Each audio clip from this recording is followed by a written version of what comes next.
All right, what's going on, my friends? It's now 3 o'clock. The Trailblazers are searching for their first win at Summer League. They're in Vegas. After dropping their first two games, they'll meet the Timberwolves tonight. Tip-off at 8. You can watch it on ESPN2. Elsewhere, the Golden State Warriors have hired Frank Vogel as an associate coach. Over the weekend, the 49ers minority owner Vinod Khosla agreed to purchase the Seattle Seahawks for $9.6 billion.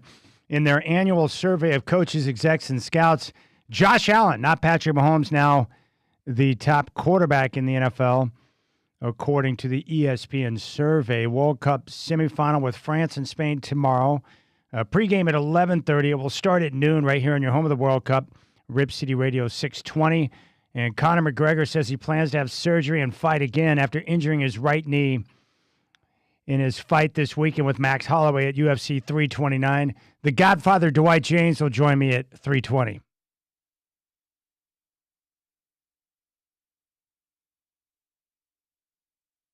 Live from the Coors Light Studios, it's the Rip City Drive with Chad Doing. Coors Light, cold as the Rockies. Please drink responsibly. Rodgers lets it go. Nyland spills it. It's a goal.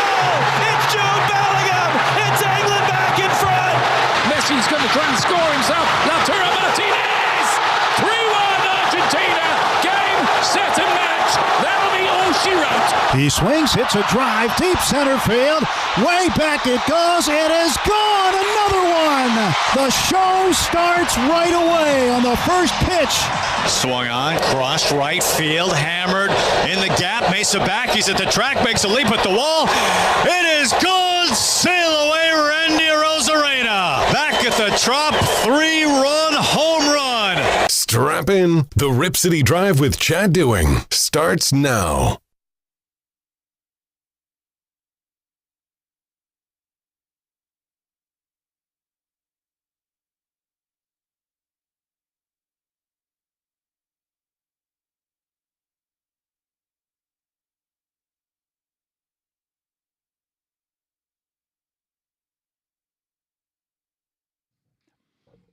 All right, what's going on, my friends? Rip City Drive, Chad Doing with you as we kick off a brand new week. Michael Shacker is on board. And a lot of different things I want to get to today. I've had some time to watch young Hansen down at Summer League, and I will share my thoughts on what I'm seeing in his game or lack thereof so far for him. I want you to jump on board at 503-248-0620. I'm definitely going to talk about the grandpa badass who got hammered by a buffalo at Yellowstone Park. And he lived to tell about it. And the guy's awesome. Like, he's my new favorite hero in the world. He got flipped up in the air. I don't know how high up in the air it went, 15 to 20 feet, and came crashing to the ground. And for some reason, the buffalo lost interest and decided not to stomp him out. It's one of those videos where you watch, and I'm very leery now of AI videos, but it became apparent real soon that this was a legit video. The guy's like my hero. Can you imagine a gigantic buffalo that's all hopped up on testosterone chasing you down? I don't need that in my life. I don't need wild animals treating me like a rag doll. And those guys that jump in the ring and have bulls chase them, those circus clowns are crazy. Like, if you do stuff like that, you're wild. But buffaloes are big, powerful animals. I don't want any of those things trying to chase me down. I've got a healthy respect for anything that could destroy me like that. So we'll talk about that. Bomani Jones, I didn't think I was going to get a good Bomani Jones take today, but I did in regard to the Michael Jordan, LeBron James debate. So I'll share those thoughts, and I think he summed it up perfectly. Now, the Godfather Dwight James is going to join us coming up here in about 15 minutes. I want to get his take on the report that came out that Tom Dundon had his name and his family's name engraved on the Stanley Cup thanks to the Carolina Hurricanes' victory. I want to know the details on that. I know that he's not the first non-player to have his name engraved on the cup, but this would seem like a bit of a violation. Like, I've held the Stanley Cup. It was brought into studio once, and I held it above my head, and then I found out that I'm not supposed to do that because I'm not a player. Like, the Stanley Cup is considered holy ground. Like, you got to treat that with proper respect. So I want to get some insight from the Godfather on that as well. We are inching closer to the start of the NFL preseason, which is very nice. How many weeks now, Shacker? Is it 2 or 3 weeks away from the Hall of Fame game? Under a month now. It was a month about this time last week. So about 3 weeks and change. This is excellent news for all of us. We are in the dead time of sports. Shacker also informed me that the Home Run Derby today is going to be on Netflix. And I'm okay with that as long as their picture is good and there's no buffering issues or anything like that. There's nothing worse than trying to watch something and then you can't watch it the way you want to watch it. And Netflix has had some issues before with their live programming in sports with the NFL. And streaming services sometimes get blocked in this building. I had to beg to get the Disney app to work around here so I can get ESPN in a sports station. We kind of needed it, and I'm hoping Netflix works. I haven't tested it. Yeah, it's fairly important. Now, the YouTube platform is fabulous. It's the best. When they secured the deal to have the NFL Sunday Ticket, I was like, oh, it is on. I love the way it works on my phone. I love the way it works on my computer. I love the way it works on my smart TV. The YouTube platform is spectacular, and it's why I spend an excessive amount of time on YouTube with the algorithm and the way it keeps feeding you videos. And, of course, if you have not done so, just spend the extra $13 a month and get YouTube Premium, and then you have to deal with no commercials. It's the best. It's the best $13 I spend every month. I'm not joking. All right, so looking forward to a brand new week. I had an issue pop up on Friday night. Have you ever had like a swollen toe or an infection in your toe? Well, I went down to Spirit Mountain Casino, and I was down there for a drawing, and about midway through my time down there, I was down there for a few hours, about 4 hours. Well, about 2 hours in, the little toe on my right foot was throbbing with pain. I couldn't get comfortable. It would only feel good if I, sat down to give it some relief. I couldn't stand. When I walked, I was hobbling. I looked like some type of old gipper. It was terrible. And so I took my shoe off and looked at my toe, and it was like red, and this red line was trailing up my foot, and it was really swollen. I mean, it was hideous looking. And toes, like I know that there are some people that have foot fetishes or whatever. I'm of the opinion that, well, really, there aren't too many people that have good-looking feet or toes. They're just they're hideous. And my toes are no exception, and my toenails are no exception. I was once given the nickname Edward Scissorfoots, and that's not a good thing. I just don't like feet. I don't like dealing with them. I don't like trimming my toenails. The whole thing is just a problem. But I think one of the issues is I spend a lot of time every week in golf shoes walking around the golf course. And so anyways, this toe, it was throbbing, and I was in agony. So when I got done and I was driving back home, I removed my sock and my shoe. So one foot had a sock and shoe. My right foot was bare, and I was able to drive the rest of the way home. And then I tried to perform self-surgery. You ever done that before where you have an issue and you got to try and relieve it somehow? So I got the cuticle thing out. I tried to hit it with a pin to open it up, and I was able to push some goo out, but it was a big problem. So anyways, I've been soaking it in Epsom salts. And I forgot the name of this stuff, but it's like this tar that you put on top that's supposed to draw the impurities out. And it's starting to get better. But again, it's just one of those questions I have in life, like a lot of questions. Why is it that something so little can cause you such great agony? Why is that? I don't understand. And now I'm thinking I'm going to go back to getting pedicures. Like that whole thing's a hassle. And you got the ladies and you know that they're making fun of you, but you don't understand what they're saying. Like I'll go down there and get the pedicures, but the reason why I do that is just to keep the toenails, nice and clean and tight, so I don't have the issue I had.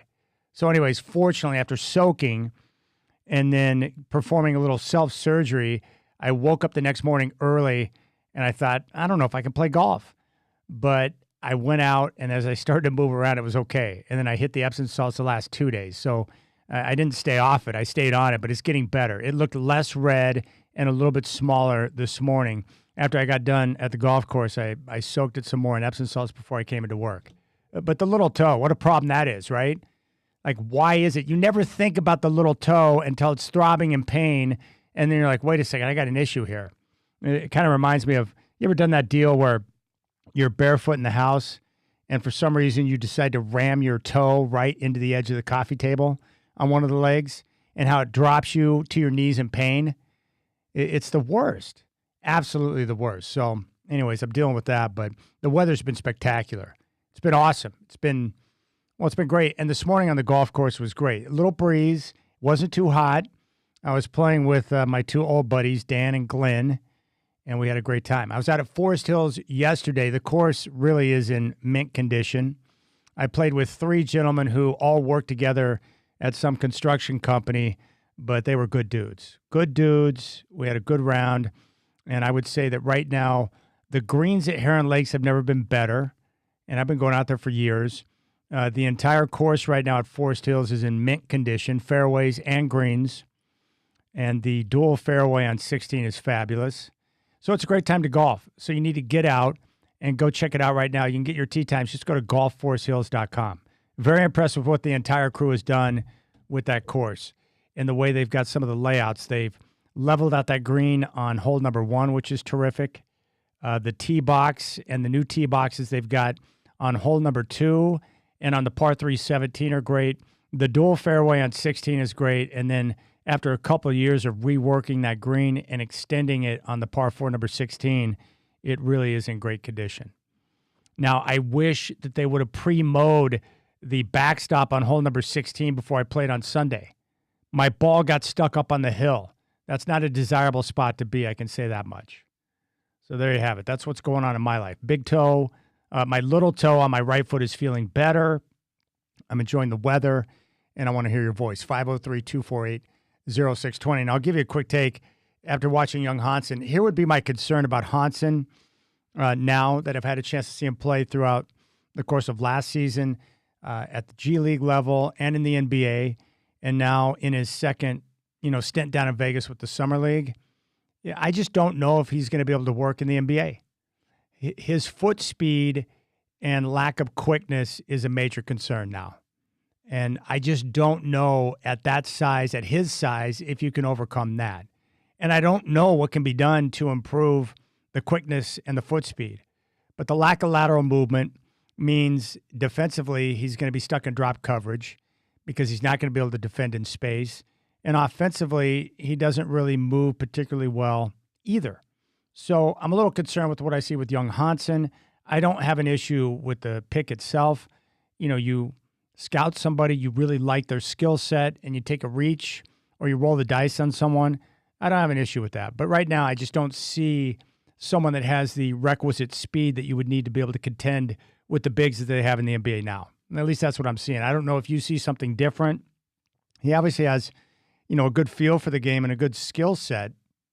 But in the NBA as a big, you got to be able to move. That's why guys like Anthony Davis, Chet Holmgren, Victor Wembanyama, some of these, hybrid bigs that we're seeing in the NBA now, their ability to move and defend and cover in space is really impressive. But when you're a slow plotting big and you're stuck in drop coverage, teams are just going to annihilate you. Hansen, where he's at right now, back in the 90s, that would have been a different story because the game was played differently inside out. And you weren't asking your bigs to cover in space or contest at the three-point line. All right, 503-248-0620. We'll talk about this report with Tom Dundon and the engravings on the Stanley Cup. The Godfather, Dwight James, is going to join us. We'll get his take on young Hansen. And we'll see if he's hearing anything else in regard to the negotiations that are ongoing between the Blazers and the city council. I heard again this weekend, I think the deal's already been agreed upon and is done. They're just waiting to make it official, but I think it's a done deal. And I've seen some reporting. There's been some digging in regard to Freedom of Information Act. It sure looks like the deal was agreed to. And now we're just seeing the political theater play out, but I think they're going to get that deal done. And we'll see if the Godfathers heard anything else on that. 503-248-0620 is your telephone number. Hope you're enjoying your Monday. You got the Rip City Drive right here in your home of the Blazers, Rip City Radio 620. And don't forget, tomorrow we got World Cup semifinal, pregame at 11:30, and the kickoff at 12 right here on Rip City Radio 620.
All right, make sure you read our next guest on his Substack. I'm talking about the Godfather, Dwight Jaynes, who joins us right now. And Godfather, it was very nice right before I brought you on.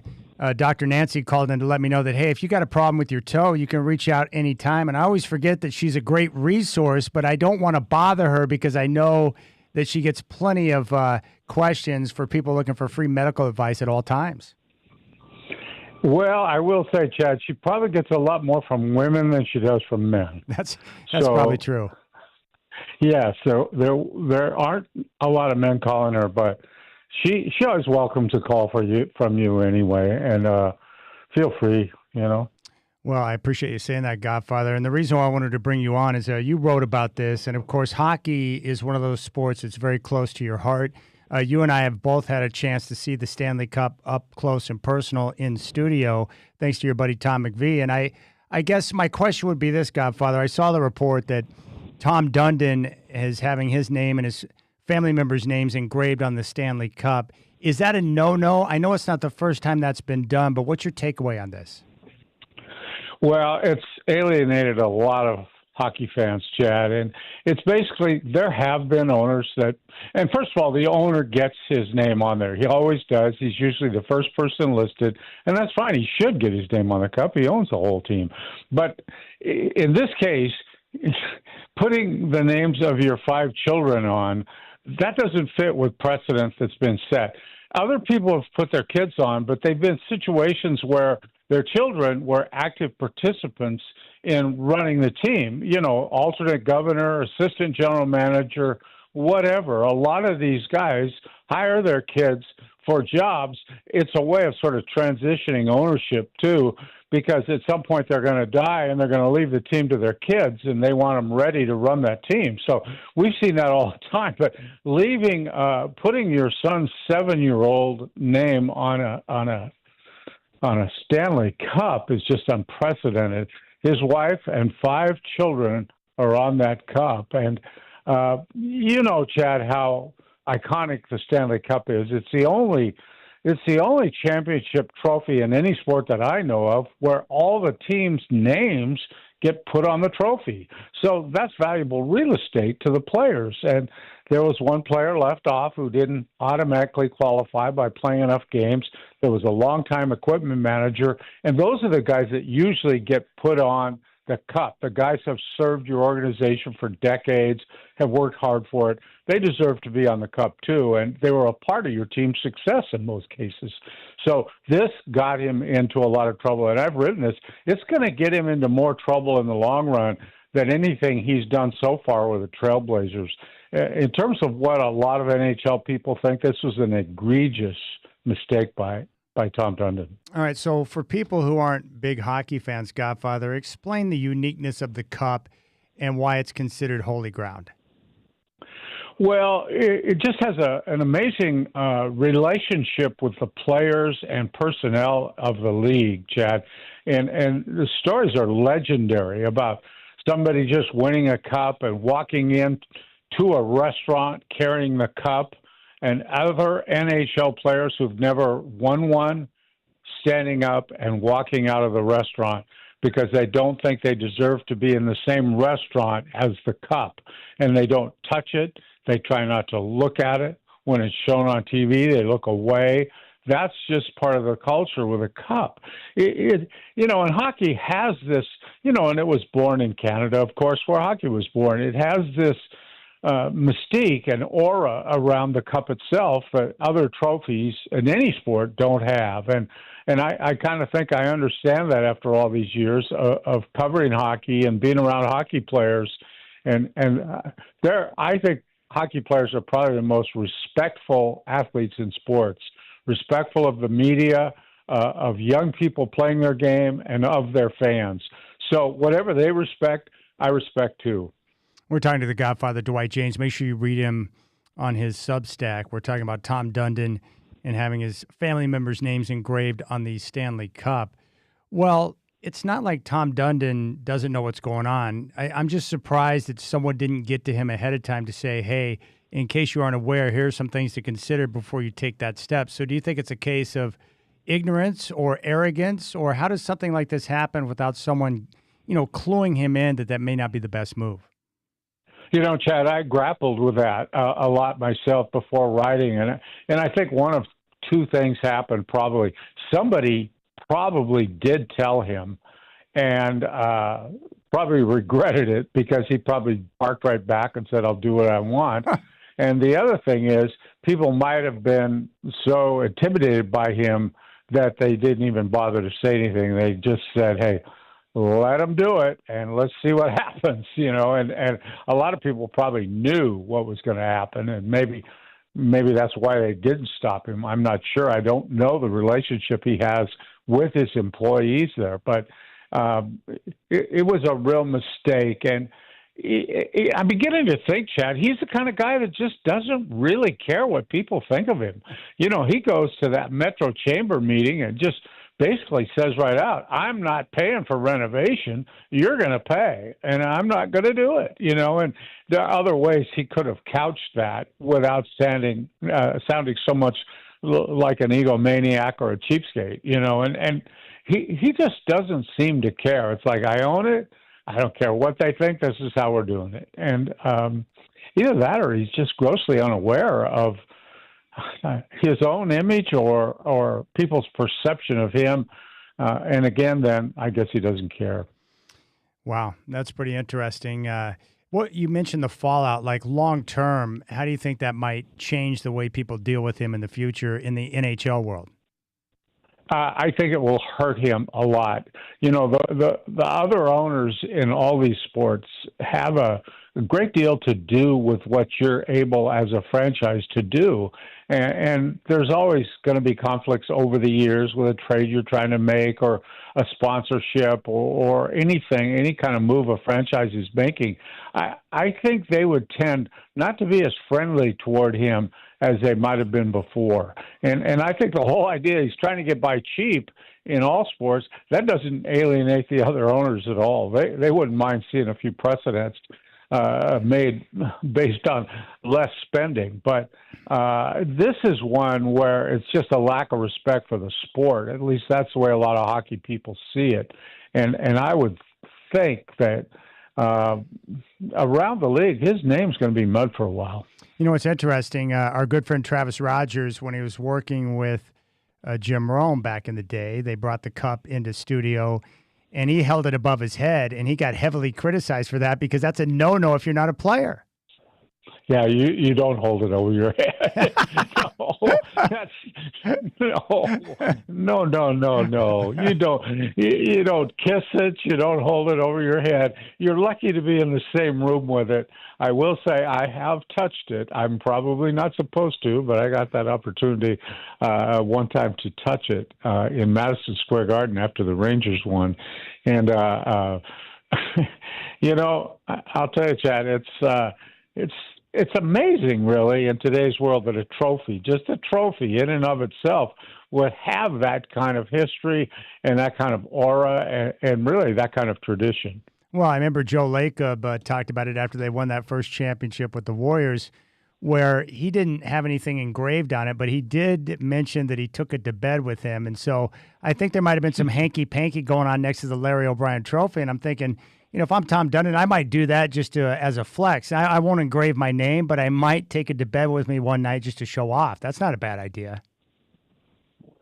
I hope his wife was okay with that. I don't know about that. But, Chad, I have really tried to be I've tried to be patient with Tom Dundon. He's a new owner in the NBA.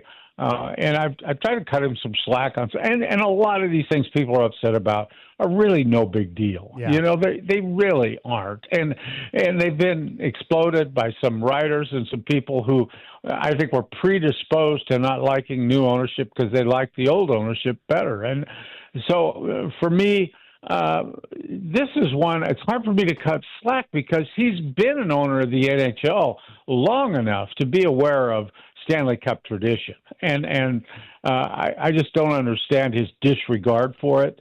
So in that case, I'm starting to bend a little bit on the way I'm viewing him, and I'd like to get an opportunity to talk to him one-on-one, though, and find out. I'm not sure I ever will. I don't work for an organization now that carries his games on television or work for Oregonian anymore or somebody like that that's going to give me special access like a lot of these guys have. So I'll have to somehow pull some kind of a flim-flam to get in and talk to him one-on-one, but I might just do that. You never know. And I know certainly I'll be going to a lot more games this year with all the changes made, just to kind of evaluate where they are and what they're doing. And also, I think they made, and it's everything he does seems to overshadow good moves he makes. They bring in Jay Triano, who's, in my opinion, one of the top 3 assistant coaches in the NBA. They brought him onto the staff, and that was a great get. That was terrific. And they turn right around, and Dundon has this going, and all of a sudden nobody's talking about Jay Triano, and that's unfortunate. Yeah, no question about it. A couple other questions I had for you. I did notice this report from Rip City, Not Rip Off, who there was a request of information with the Freedom of Information Act, and it sure is looking like similar to what you've noted in the past, that it sounds like this deal between the Blazers, the state, the city, and the council is already a done deal. They're just playing out the political theater, but it sounds like it might be done. Yeah, don't forget where you heard that first, folks, because I've been saying that for a while now. It's my understanding that they have reached an agreement. They just they've held off on signing it and announcing it because some of these politicians are running for re-election in November, and they're going to carry it out as long as they can and try to pacify their supporters and come up with reasons to vote for it. Yeah. But they're going to do all the dancing around. And you said it right. It is political theater. And as a matter of fact, not very entertaining theater. I would not. Pretty boring. I'd give it a 3 on a scale to 10. But they're trying their best, and you just keep hearing welfare for billionaires, And that's not it. The thing doesn't belong to Dundon. It belongs to the city. Okay, he plays in it 45 out of 365 nights a year. Yeah. That's all. And basically the city bears, the fruits of whatever labors are made on that arena. And it's going to have to be done with or without the Trailblazers. It's going to have to be maintained, fixed up, made it marketable, and keep it in the market for top concerts and shows, things like that. So the hesitation for the council to sign it is, I think, puzzling, and at the same time, they know the facts. A lot of people wandering around have opinions on this, and I'm sure you hear it all the time, Chad. I'm not spending my tax money to help a billionaire. He should be paying. You hear this all the time, but people don't really understand what's actually going on with that building. So the councilors should understand it, and they should just push it through and get it out of their hair. I agree. Now, I've heard from both sides on this, and I want to know if you know anything about this, but how there are some people that believe the Moda Center is just fine and doesn't really need major renovations. What do you know about the innards and the inner workings of the building, of how, is it in dire straits? How much work does it truly need? Well, here's where people, again, are misled a little bit. They go to a game and what they see, well, it looks fine to me. Well, yeah, they're hiding a lot of things that you can't see. And it's like any building that you go into, what you see when you walk into Macy's is hardly the true picture of what's going on in the inside of that building. And that's true. I just think I hear all the time about the problems with the loading dock, Chad. All of these shows that are touring now that need these big trucks for move in and move out, they don't fit in that loading dock anymore. And we're not talking just about putting on NBA or big concerts. It's things like the WWE. They travel with so much equipment and gear and TV stuff. Anything of that nature needs bigger room on a loading dock. That's a big thing to fix. There's not a lot of real estate under there to fix that, and I'm not sure how they're going to do it. The other thing that somebody brought to my attention, and I wish I could remember what they went by on Twitter, but they brought it to my attention. They're absolutely right. All the arenas being built today you can see the floor or the playing field from the concourse. That's the thing. They want to draw people right in the moment they walk in. And the other thing is, almost all of them are being built in areas where there's gathering spots for people. You see it, I think, out in left field up where the Mariners play. There's that area that's kind of a bar. It's packed all the time. People are standing up, watching the game, speaking to friends, trying to pick up people of the opposite sex, whatever they want to do out there. But it's just another way to watch a game. That needs to be done there, too, because they don't have that. Yeah. And that's an important part of drawing people in. Look, they still are trying to draw people in. They need the ticket sales because they're falling behind in all the other things. You know, we've talked endlessly about corporate support. They're last in the league in that. They don't have a lot of corporate support because corporations have left town on them. So, you know, there's a lot of reasons to do many of these things. I think there's too many suites, too, Chad. They can't sell that many in town now with all the corporations gone. So you're going to see some of that converted to what's called premium seats. Yeah. Lesser money, sell by the game, a few extra perks. Maybe you get some food with it. Maybe you get to, I don't know, meet a player for an autograph or something. But I would assume that's what they're going to do, too. Oh, you know, it's funny. As you know, when KL was putting together this deal for the new stadium out in Hillsborough, they did a lot of surveys with their fans, and what they got back was less suites and more of that club level premium type seating. And I was out there last weekend. Seth set Travis and I up in the club area, and Godfather, it's amazing. Great seats right there on the first or third baseline or behind home plate. You got access to the club area, all you can eat and all you can drink, whatever you want. It was phenomenal. And that's the new style that stadiums are going to now. Yeah, and I was up there opening night, and let me tell you. How great was it? Well, and you talked about the food. Yeah. It's not hot dogs and popcorn and peanuts. No. I mean, they were serving roast beef and mashed potatoes and vegetables and fruits. And, I mean, it was real food, and it was good. And it's a great deal. And you and I both know K.L. Wambacher out there does a great job with the Hillsborough Hops, and it's a beautiful ballpark they built, the best ballpark ever built in this state. And if you haven't been out there, folks, you really need to go out. It's a great place for the family. Oh, by the way, Seth Hoyland informed us that you left your jacket at the park that night, and he has it in his office. Yeah, I know. He's told everybody that after I called him to tell him I left my coat there. But, yeah, Seth's one of my buddies. He's a great guy, and he takes great care of the media. Their media relations, this is a single-A baseball team. Their media relations are as good as any team in town. I'd put them up against the Winterhawks, the Trailblazers, the Fire, anybody. They're really good. They know how to take care of the media. They give you what you need. All the stats are there. It's terrific. Yeah, Seth Hoyland is now the Raymond Ritter of Portland. That's what he is. That's how good he is. Yeah, and for people who don't know, Ray Ritter is the guy at Golden State who every year, if you could win it 3 times in a row or even twice in a row, he would win it every year. But, he's terrific, and he sets the standard for PR guys everywhere. Hey, Godfather, one more question for you.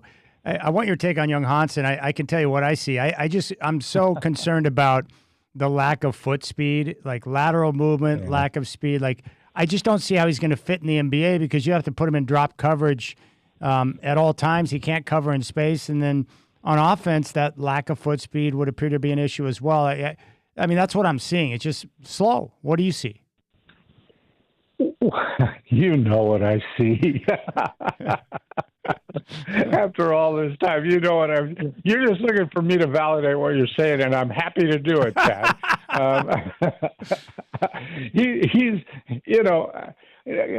I feel sorry for him. He should have never been drafted high. When you come in with expectations of being a mid-first round pick, people expect things out of you. I certainly did. But they passed on 2 really good players that they could have had at that pick who would have helped them win right away. And instead they take a guy who's at best a project for playing 2 or 3 years from now. But when you think of the way the game is played now with a turn-up of defensive intensity and even offenses now are operating quicker and you don't. Well, you think that team with all these scores on it, you think the Blazers are going to take their time away from Dame and Danny and Drew Holiday and all these guys away from their scoring so they can toss it into the low post and watch this guy drop, step, fake, up and under, all the stuff he needs to do to score?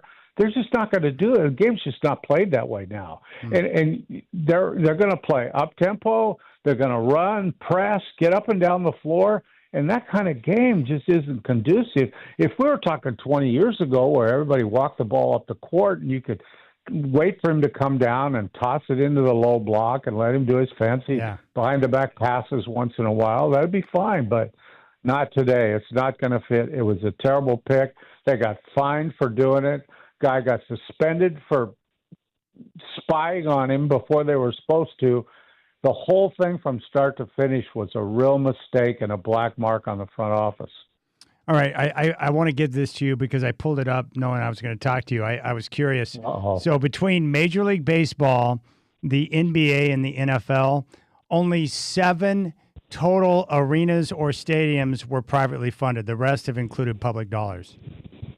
Yeah, I'm surprised there's that many actually. And the leagues are actually insisting now on public money. Yeah. If your city doesn't have the will or the resources to put money into it, they don't want any part of you. I got one more thing for you. Yes. Guess what my brother's been really, well, I wouldn't say watching. Guess what he's been betting on a lot lately? The WNBA. Nope. World Cup. Yeah. Gosh. I don't know if he's seen any of the games, but he is betting on it. Yes. He is the God brother is a betting fool, man. I love it. I love it. And I know where his money's at when he texts me out of the blue to criticize certain coaches, and I'm like, uh-oh, he must have money on the Spurs. Yeah. Oh, hey, I got one more thing for you too. Yes. Your old golfing partner, Nancy Salisbury. Yes. Man, she is turning the corner. I love it. She just let me know that she played out at Pumpkin Ridge, and she must have been in a good mood. She goes, yeah, I just parred number 18, and I'm feeling really good. The weather was nice. I was like, oh, she played well. She played well.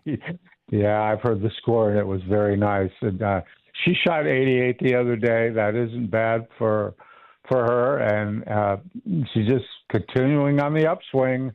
I told her about 2 weeks ago, I said, you've turned the corner. You're on the way now. And she won some money at a member guest over the weekend, and I think she finished first in her flight today. And awesome. So, yeah, she's getting better, Chad. I don't think she's going to pass you up. But that handicap's going down even more, so you're going to have to get better. I love it. That's all I can say. No, I'm excited, and good news for you. I've been communicating with her. She's going to have me out next week to play out at your club at Willamette Valley, and so that means you and I can go and raid Lucky's snack stash when we're done. You can count on that. We will be doing that. Yeah. All right, buddy. I appreciate your time. I'll talk to you soon, Godfather. All right, see you, Chad. All right, you got to check him out on his Substack, The Godfather Dwight James. John Heitkemper reached in. He goes, I love Godfather casually sliding in the comment, trying to pick up the opposite sex in the things fans like at the arena. I mean, people are going to be people, man. If you're at a game and you're having a beverage and you're enjoying the Trailblazers' domination and you decide to troll for a little trim, why not? Just make it a better night. All right, 503-248-0620. You got the Rip City Drive.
All right, big thanks to the Godfather Dwight James for joining the program.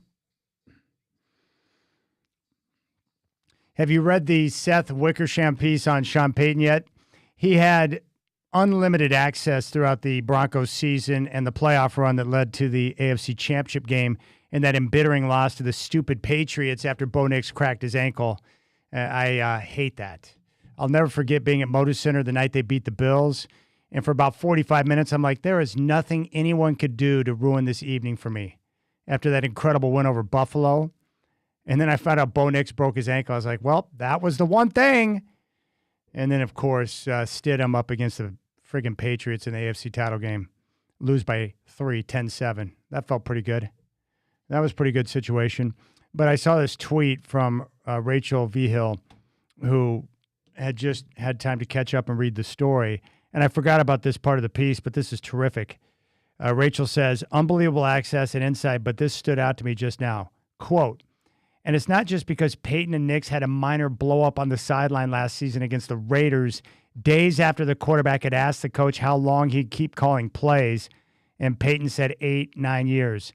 And then they disagreed over whether to be aggressive near the goal line and shouted at each other, and Peyton ended it by screaming, you know that question you asked me the other day? Right now it feels like 1 or 2 years if this continues. I love that so much. Those two guys are willing to go back and forth, but it's a healthy discourse, and they're pushing each other to be great. And, of course, Sean Payton has relinquished the play calling, and he's going to allow Davis Webb the opportunity to do that. Now, it doesn't mean that Sean Payton won't have, veto authority if he wants to run a certain play in a certain situation, but I do like the fact that guys who are great as they age to continue to be able to recognize, like, hey, what can I do to get better? And I think the way Sean Payton, I may have mentioned this, but the way he discussed play calling as he's gotten deeper into his NFL career as a head coach, he related it to like driving at night. Meaning as you continue to drive and you get older and your eyesight isn't what it once was, it's a little bit harder to see. You're a little more cautious, because you can't and are not, and I hate to admit it, but I feel the same way now when I'm driving at night. I don't see as well. I'm a little bit nervous. It's kind of bizarre, but that's the way it is. And so Sean Payton has relinquished the play calling control. And fortunately, we're only a little over 3 weeks away from the kickoff of the NFL preseason with the Hall of Fame game. 503-248-0620. We'll get to the Buffalo guy at Yellowstone Park.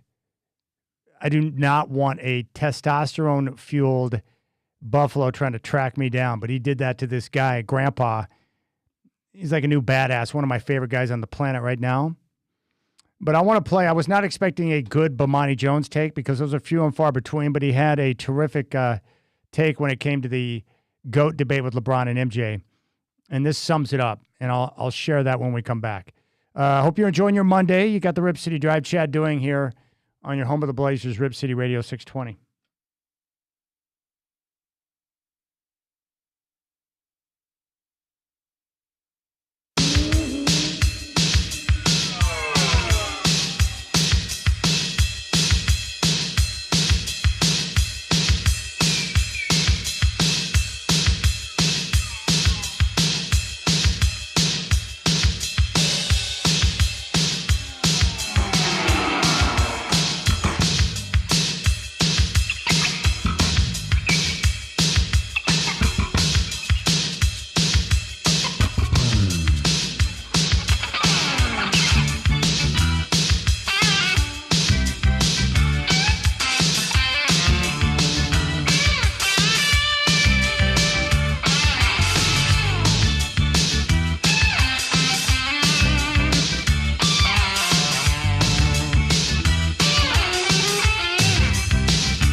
All right, it's now 4 o'clock, Chad here. The Trailblazers are searching for their first win at Summer League down in Vegas after dropping their first 2 games. Tonight, they'll meet the Timberwolves. Tip-off at 8. You can watch it on ESPN2. Elsewhere in the NBA, the Golden State Warriors have hired Frank Vogel as an associate coach. Over the weekend, 49ers minority owner Vinod Khosla agreed to purchase the Seattle Seahawks for $9.6 billion. In their annual survey of coaches, execs, and scouts, Josh Allen, not Patrick Mahomes, is now the top quarterback in the NFL, according to the ESPN survey. World Cup semifinal with France and Spain tomorrow. And pregame's at 11:30. It will start at noon right here in your home of the World Cup. Rip City Radio 620. And Conor McGregor says he plans to have surgery and fight again after injuring his right knee against Max Holloway this past weekend at UFC 329.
All right, Rip City Drive.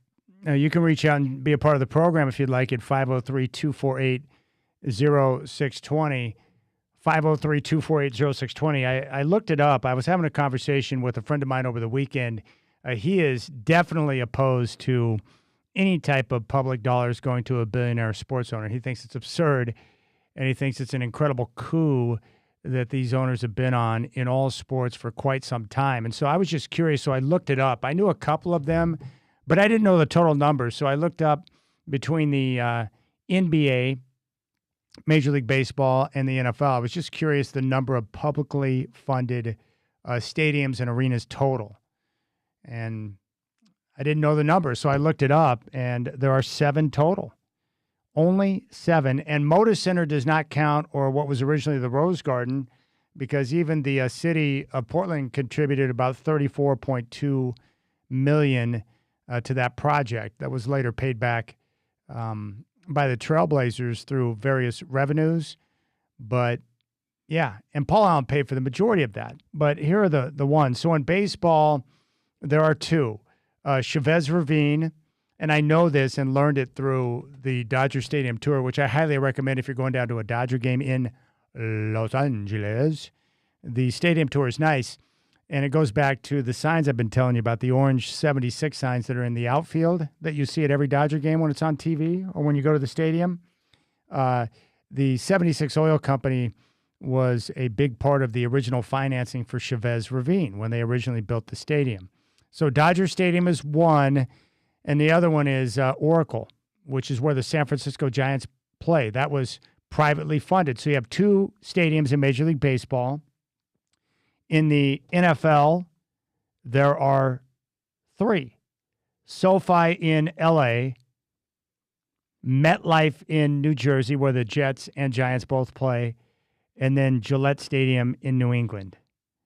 So 3 NFL stadiums, 2 Major League Baseball stadiums, and you have 2 arenas in the NBA.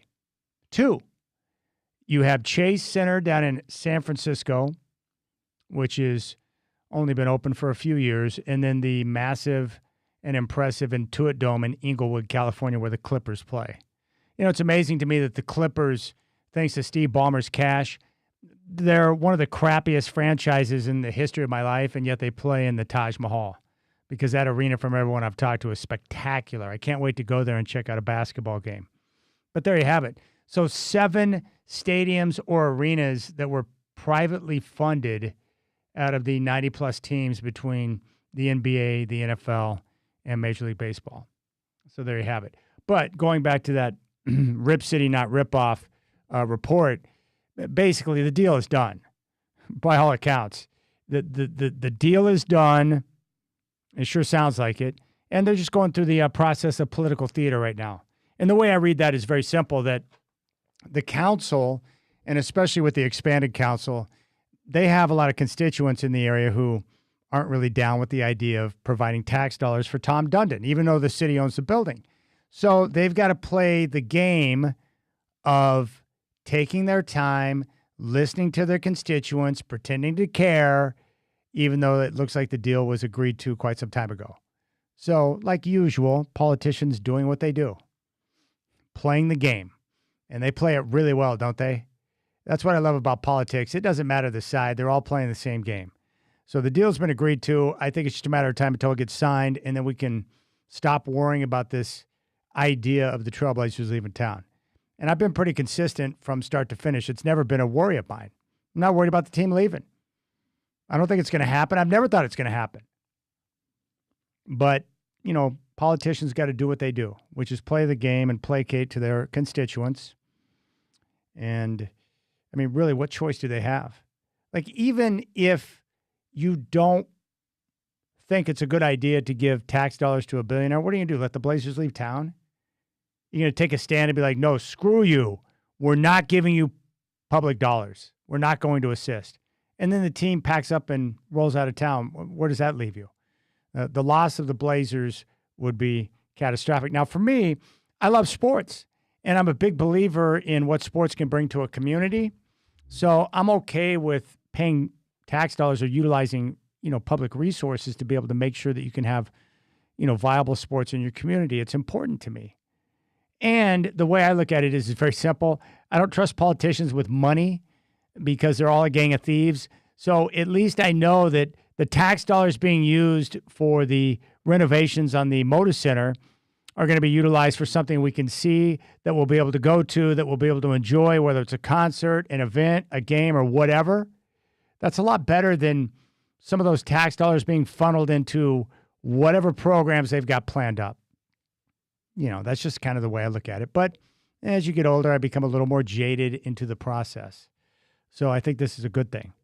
You know, we'll be able to move forward. We can get past that, and then we can worry about, you know, the on-the-court stuff. Like, how are you going to make it work with 5 guards and Denny Avdia? How's that going to work? Also, one thing I'm going to get to today, have you read the piece from Bill Oram, his follow-up on Ja Morant? He was under fire. He took a lot of criticism when they originally made the trade for Ja. Well, I'll break it down for you. It was a great piece put out by Bill Oram. Very impressive. And I think it's going to give you a different take on Ja Morant moving forward as well. And I'm a big believer in second chances because I am that guy. I've needed second and third chances. I've needed someone to, you know, forgive and forget and allow me to move on. And I think a lot of us can relate to that. And Ja Morant was a young man with a lot of money, and he made some bad choices, just like we all do. I mean, I'm guilty. So I just love seeing guys with an opportunity to get it right.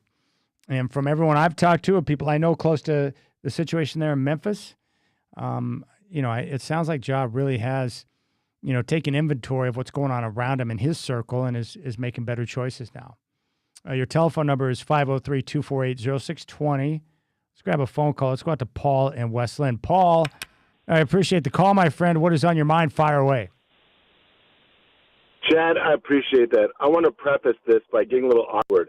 I want to say that though we've never met, you come across as a very genuine and kind-hearted person and radio host. You always show so much grace to all your callers, even some of our more special ones, and that sets you apart. And like Raider Mike? It's very much appreciated. Well, I'm not calling out so much Raider Mike.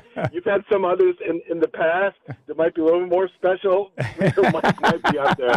But you're a good dude, and I think you should be told that, because sometimes it's the little things in life that matters, and you help provide those little things for a lot of people. So thank you. Well, I appreciate that. That's a lot better than someone who referred to me as a douche nozzle over the weekend. So I appreciate that.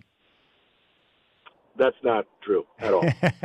You don't come across as a douche nozzle, and I don't even know what that is. Well, actually, I do. I don't even want to visualize it. Yeah, I got you, man. Thank you, buddy. Subject. Yeah. So, we're of the same generation, and I'm just thinking, you remember those late 80s, early 90s when the Blazers were making the runs, and there's all this organic swell of support. Remember all these like major roads, like McLaughlin would have like mom and pop T-shirt stands, Western Conference finals, NBA finals. Every business had their windows painted. And we're always trying to, I think, relive that nostalgia. I mean, the Memorial Coliseum was probably beautiful in the 1960s, but the Blazers made that work. I mean, they sold out for how many years? 20 straight years. I think they set the record at one time for most sellouts, despite not having the most amazing stadium. I mean, the Chicago Bulls were playing in that 80-year-old building, clearly Boston Garden. It was probably the most antiquated building in the league, and yet what those teams have in common is winning. You put a winning product on the court, fans and businesses are going to want to support it. And so I think it's been a long time in getting back into that good feeling that we had in our youth when the Blazers were always making these runs. And my other point is I would like to put my name, Paul and West Lynn, my name in the hat to be like Tom Dundon's PR guy.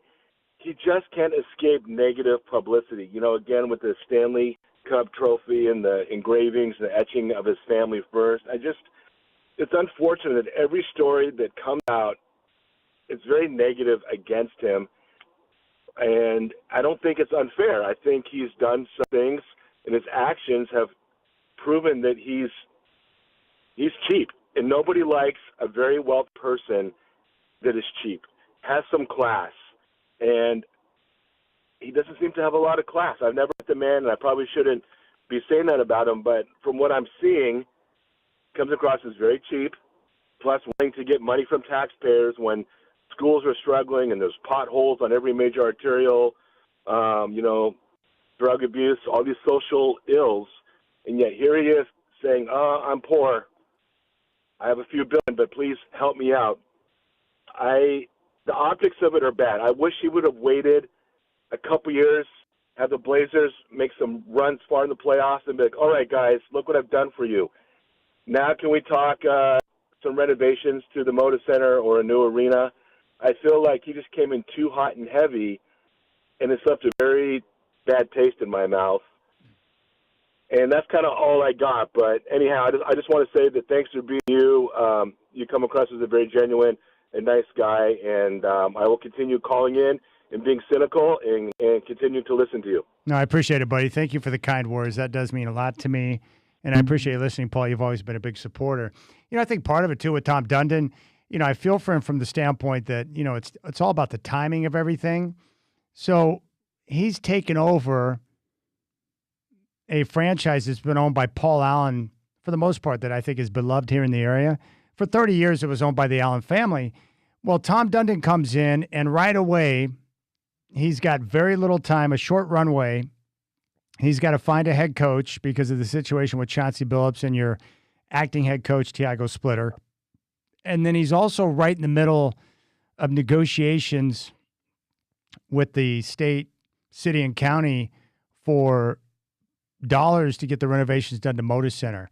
That's a very difficult situation for anybody to come in and handle.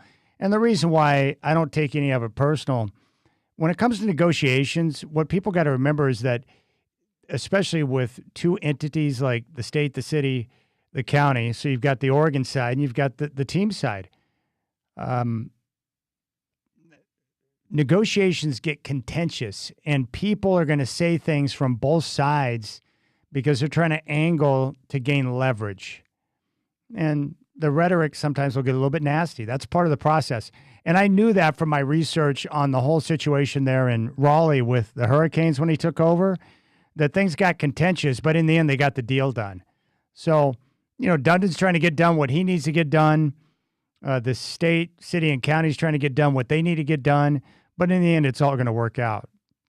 And like I said, and I remain the same with Dundon, even with the missteps, we need a lot more than just a few months before we can pass judgment on, what type of owner he's going to be. What I do know about him is that he's ultra competitive, he loves sports, and he just won a Stanley Cup. And I think his passion and desire and willingness to work, like this guy's a grinder, that's going to end up producing good things here in Portland. And I can live with the missteps because you go from the NHL to the NBA. It's a different sport. So you've got some things to learn, but he's too sharp. He's a self-made man. He built himself up. He built his own empire. He wasn't born into money. He's experienced failure, and he's willing to grind to get to where he needs to be. So I like that type of character when it comes to someone you want leading your franchise and trying to build a winner. All right, we'll keep things rolling. Big thanks to Paul for calling in. You can jump on board, 503-248-0620. You got the Rip City Drive.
All right, telephone number 503-248-0620.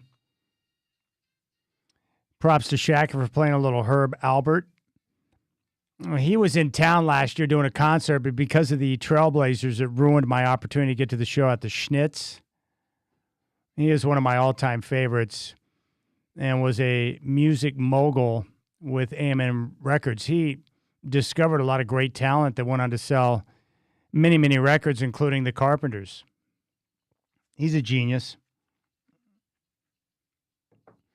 Let's go out to the phones. My man David in Astoria wants to jump on board. Let's see what's on his mind. David, I appreciate the call. You're up on the Rip City Drive. Fire away, buddy.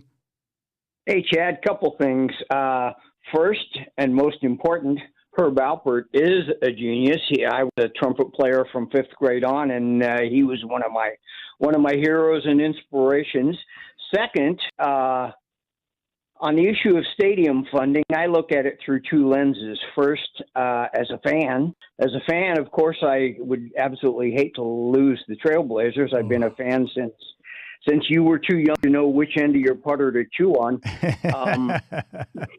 And on the other lens, I was trained as an economist, both undergraduate and graduate, and so I naturally look at what's the payoff. You know, how does that work out for cities who fund stadiums? And the reality is,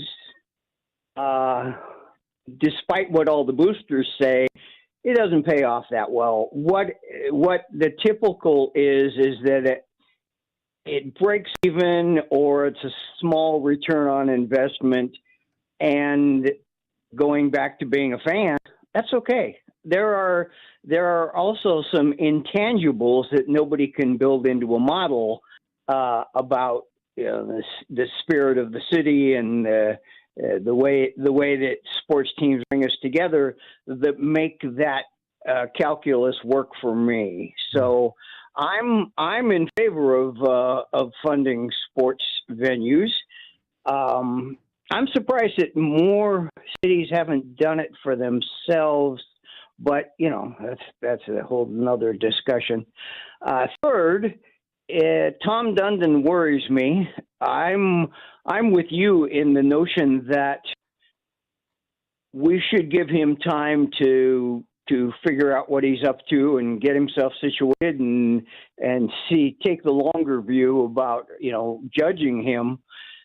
The worry on my part is that, and I'm sure you've seen this a lot of times with sports owners, there's this thing called the self-made man syndrome, where somebody has huge success in a venue, a business venue. Maybe they made a ton of money in oil, or maybe in tech or whatever, and they fall for the notion that their success means that they are just above and beyond skill-wise, and that will transfer into other venues. It doesn't always. In fact, often it's not.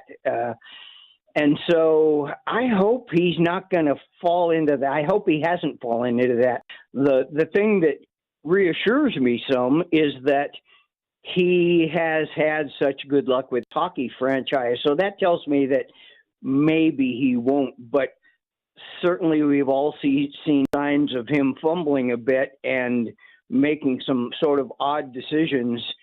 Is that self-made man syndrome, or is that him being ingenious and coming up with new ways to approach how to handle things like hiring a coach, etc.? And finally, I agree with the fellow who said you are absolutely not a douche model. You are a fine human being. All that would be necessary for you to be near perfect would be to really learn how to golf. Yeah, well, I love it. I think I counted up today. So since the end of Trailblazer season, I've got 48 rounds in since May 4th. I was going to ask you if you played every morning.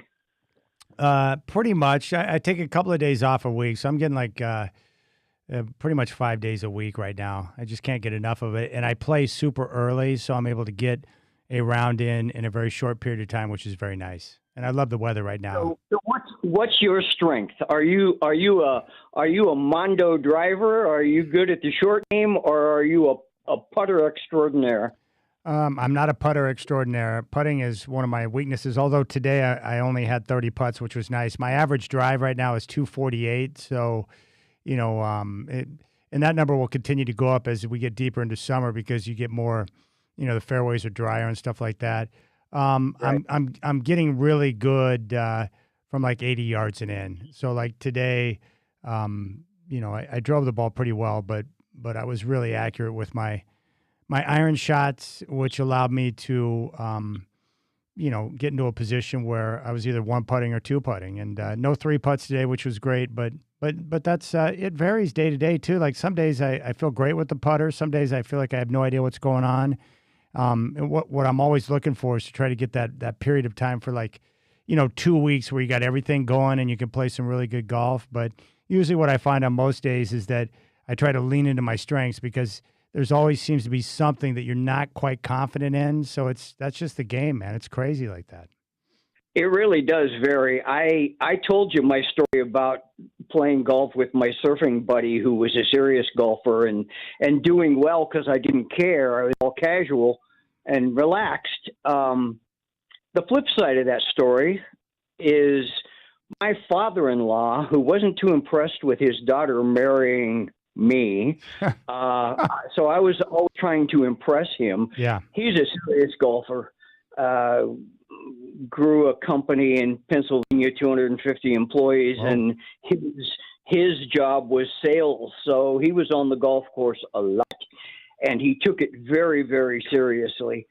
So he proposed one visit out here that he and I play golf together. Oh, criminy, was I nervous. And boy, it was the exact flip side of my high school relaxed and easy, played well because I didn't care. I was slicing it into the pucker brush so far you couldn't. We had to just give up. Yeah. And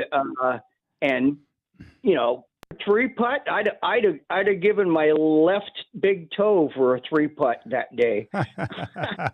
It was horrible. It was just horrific, and it was just my attitude, my being nervous playing with Charlie.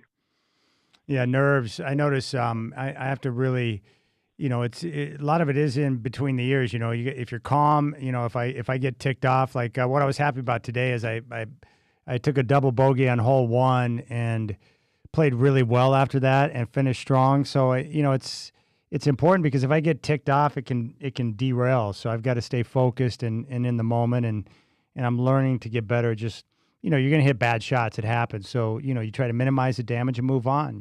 But that's the beauty of the game is when you're out on the course for 4 hours is managing your thoughts shot to shot and hole to hole. It's a challenge. One of the things that Charlie said to me, this was many years ago, he said when he was watching me get just going crazy because I was not performing well, he said, just relax. He said, I don't do therapy. I play golf, and you learn a lot about yourself, and you learn some discipline, and you learn some like I say, a lot about yourself and knowing what you need to do, and it transfers into the real world. Yeah, there's no question. I agree. That's what I love about the game. And you don't have a screen in front of your face, too, so you're out there getting some fresh air and some normal human face-to-face interaction. The whole thing about it is epic. All right, well, keep up the good work, and one of these days you will learn which end of your putter did you want. I appreciate it, buddy. There's David in Astoria. Good phone call. 503-248-0620. I want to play this for you. Bomani Jones was talking about the GOAT debate that we're hearing so much of. It's driving me crazy. I don't know if I can take it anymore. LeBron James and Michael Jordan. I'm Team MJ, like a lot of you are. And I think to suggest that someone has reached his level is absurd. But this really is the heart of the matter right here from Bomani. Take a listen to what he had to say. always becomes disappointing is there's almost a technocratic way of looking at it where because the current era has greater technology and general assumptions about, the evolution of the species, that everybody that plays now must be better than all those guys who played before, right? And so I did a podcast at South by Southwest, and I was talking about the Jordan versus LeBron debate. And the point I tried to make to the LeBron people, especially the ones who were too young to have watched Michael Jordan play, was, hey, guys, I was there. And you can't replicate the fact that I was there and I saw it in real time, okay? Right. And it's not your fault that you can't replicate it, but I was there. And having been there for Jordan and having been here for LeBron, Michael Jordan to me is a superior player and is a more significant figure, all of these things. And what I said there about the young people was, you're just going to have to be satisfied with being right. Yeah. If you think you're right, that's cool. You're not changing my mind about this because there is no angle that you have that I will not think that I have thought of. And what you don't have is what I need for you to have in this is I need you to have been here for this. And you just can't. And that's not to say that I'm right and you're wrong. But if you're right, you're just going to have to be satisfied that you're right because I'm not trying to hear it. All right, there's Bomani Jones. That's pretty much what it comes down to. It's the same reason why I don't really comment on Wilt Chamberlain. I acknowledge that he is one of the most dominant players of all time, but I never saw him play a basketball game. Now, I have seen Kareem Abdul-Jabbar. He was amazing. The skyhook is the greatest shot in the history of the game. I guess what I'm trying to say is I don't know anybody that has had the benefit of seeing MJ's career and LeBron's career and coming out with the take that LeBron is the GOAT. I don't know anyone that knows that or has said that who has watched both guys play. And obviously I'm old enough to where I've seen both careers, MJ and LeBron.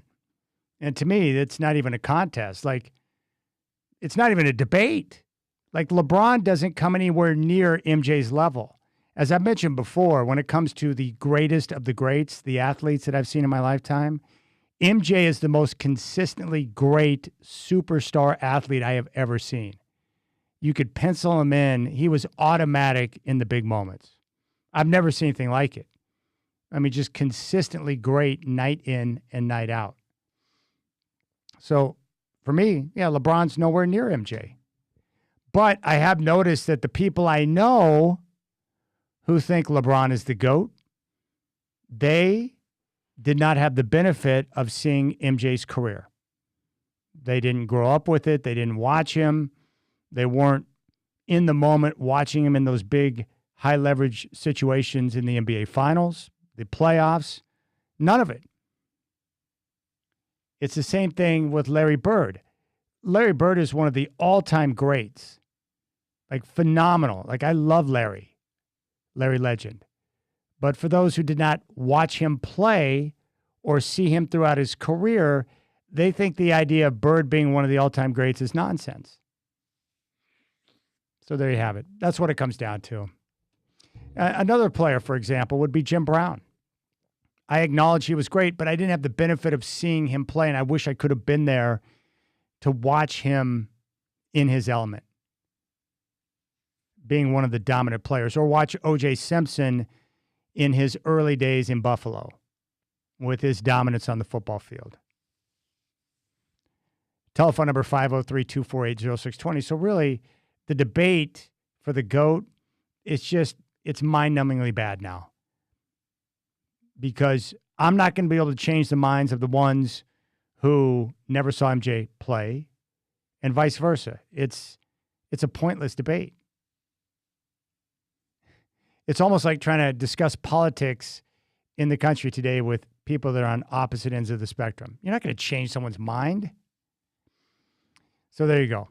So for me, MJ, no question. But I've mentioned it before. I think Larry Bird is the greatest small forward of all time. I would take him over LeBron.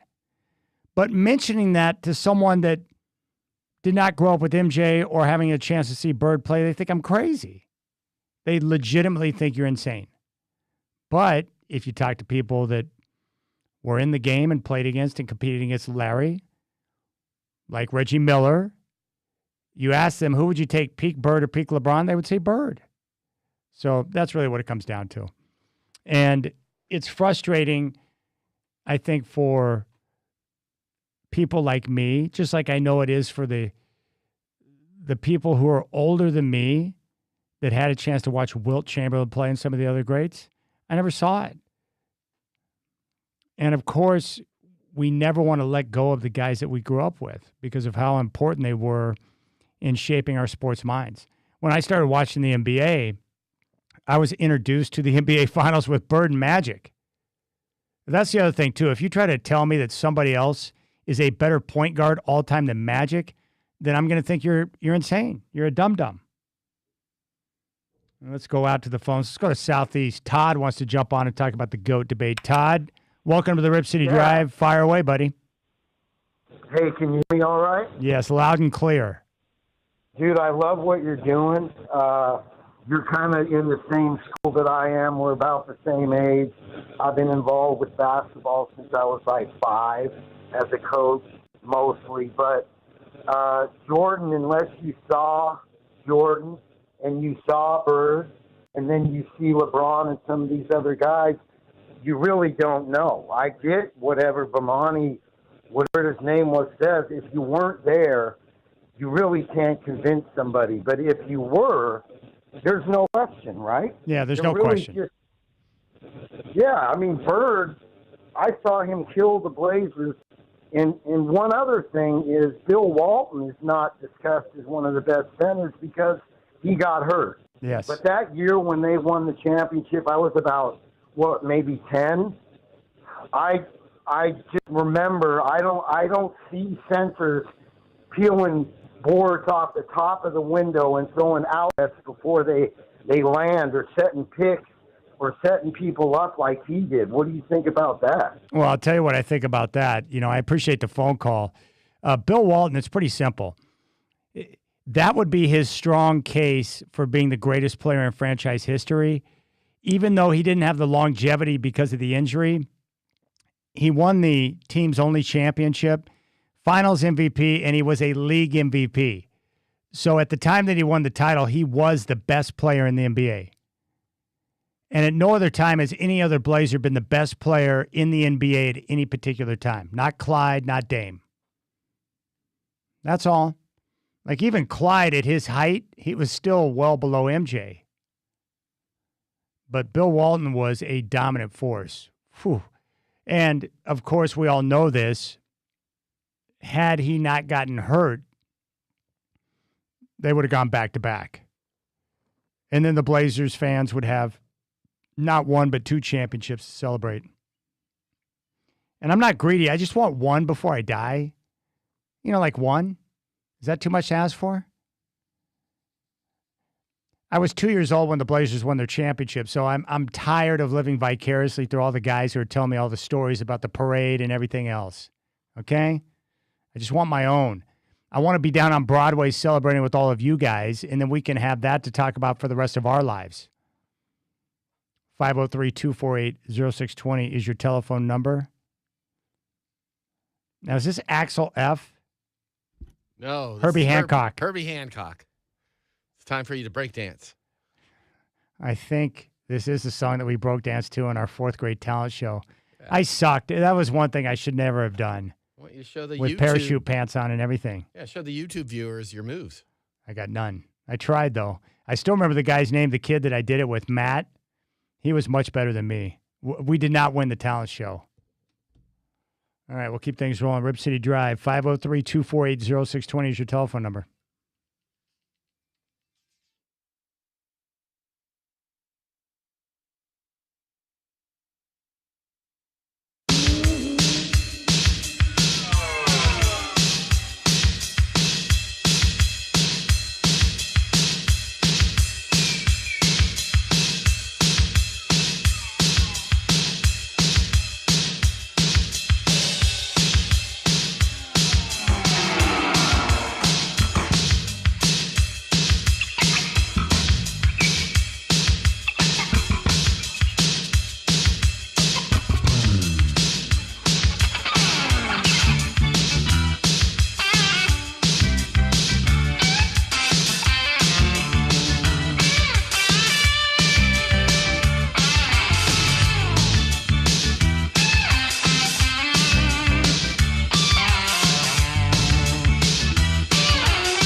All right, 503-248-0620. You can jump on board right now. Let's go to the phones right now. Doug wants to talk to Larry Bird. That's one of my favorite topics. Doug, I appreciate the call. What's up, man? Fire away. Hey, Larry Bird. Well, Jordan has the same quality, but different. Back in the day, I grew up in that area. I saw Jordan play, I saw Bird play, Magic play, growing up seeing LeBron. Nothing against LeBron. LeBron is awesome. But Bird was a stone-cold murderer, and he elevated everyone around him. If I recall, in the season before Bird was drafted, the Celtics were like something 20-some and 50-some. And then the very first season, when he came in, he raised it up to 50-some and 20-some. I don't know of any other player who was able to do that right away in the same way Jordan wasn't able to do it. LeBron wasn't able to do it. Bird elevated, and he didn't want just to win. He wanted to win against the best, and he wanted the hardest defender on him. He wanted the biggest challenge, more than any other player I've ever seen. That's why I think in terms of just, there's an argument about longevity. I mean, and total points scored. I mean, there's, again, nothing against LeBron, but if you're talking about, peak daggers and who's going to do what to you, you want Larry Bird, you want Michael Jordan over LeBron. There's no question. I appreciate the phone call, Doug. I love Bird so much. I also love that he would get offended when teams would defend him with a white guy. Like, he really hated that. But Bird, and I love guys that can play both ways, two-way players. Bird could impact the game with his scoring. Obviously, one of the greatest shooters ever. I think second after Steph Curry. But he was a good rebounder and a terrific passer. And there were times where he impacted the game. They'd put him in the high post, and he'd just feed the ball to his teammates. He was great. Larry Bird was awesome. Truly awesome. I wish I could go back in time and just watch some of those early games for the first time again, all over again. Bird and Magic in the finals. I was like, I don't know what's going on right now, but I need a lot more of this in my life. The Celtics and Lakers. And sneaking into Memorial Coliseum just so I could see Bird up close in action. I used to do that all the time with my buddy Jason. It was the best. I love this headline here from the New York Post. Grandfather tossed in the air by Yellowstone bison comes out of surgery with a surprising message for the animal. I'm sure you've seen the video by now. It's floating around on social media. A guy got tracked down by a buffalo at Yellowstone and got flipped up in the air. This dude's like 65 years old.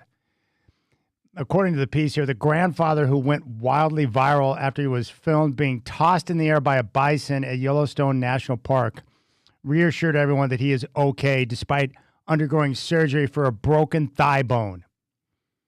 Carl McDaniel, badass, 65, was thrown around 8 feet in the air by the huge wild animal Friday night while visiting the park with his 13-year-old grandson.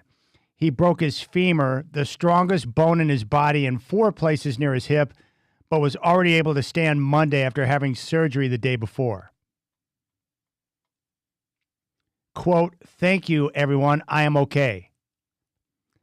The retiree and community leader from Kendall, Washington, also praised the animal for not killing him during the attack. Quote, "When I was on the ground, immobile, unable to move, he was right on top of me. He could have stomped on me. He could have gored me. He could have done almost anything to take my life, and he did not do so." Mike McLeod, the professional photographer who captured the now insanely viral video, said McDaniel was in good spirits as soon as the danger was over, and mostly worried about that people would think he had upset the wild animal. Quote, "He was in a lot of pain but was conscious and joking the whole time. He was really worried and wanted to see the video to make sure that it wasn't his fault."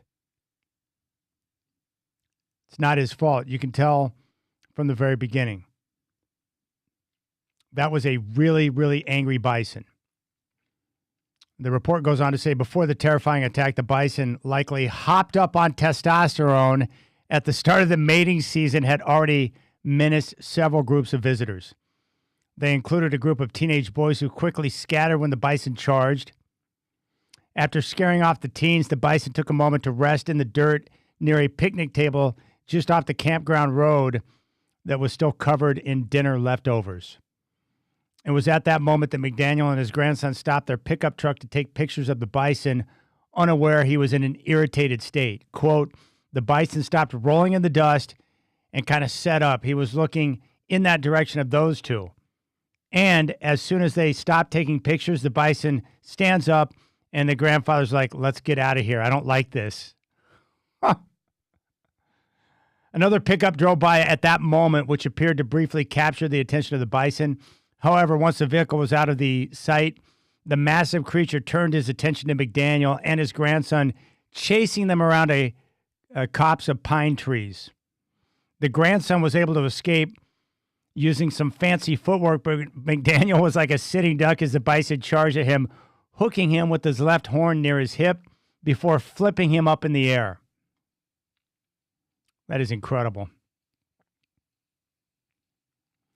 Well, you can add that to a list of things that I never want to experience. I do not want to be flipped up in the air and given a flippy ride by a bison, quote, charged up on a testosterone right before mating season. My sincerest apologies to all the female bison that guy's going to get after. He's probably want to go for a while, so just be patient. That's incredible. And by the way, I love bison meat. It's delicious. All right, 503-248-0620. You got the Rip City Drive.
Hey, what's going on, my friends? It's now 5 o'clock. Chad here. The Trailblazers back in action tonight in Summer League down in Vegas, looking for their first win. They're 0-2 so far. Meet the Timberwolves. Tip-off will be at 8. You can watch it on ESPN2. The Warriors have hired Frank Vogel as an associate coach. Over the weekend, 49ers minority owner Bernard Kozla agreed to purchase the Seahawks for $9.6 billion. In their annual survey of coaches, execs, and scouts, Josh Allen was named the top quarterback, not Patrick Mahomes, in the survey conducted by ESPN. The World Cup semifinal with France and Spain tomorrow. Pregame at 11:30. It will start at noon right here on your home of the World Cup, Rip City Radio 620. And Conor McGregor, after this disaster over the weekend, plans to have surgery after he hurt his right knee in UFC 329 and plans to fight again.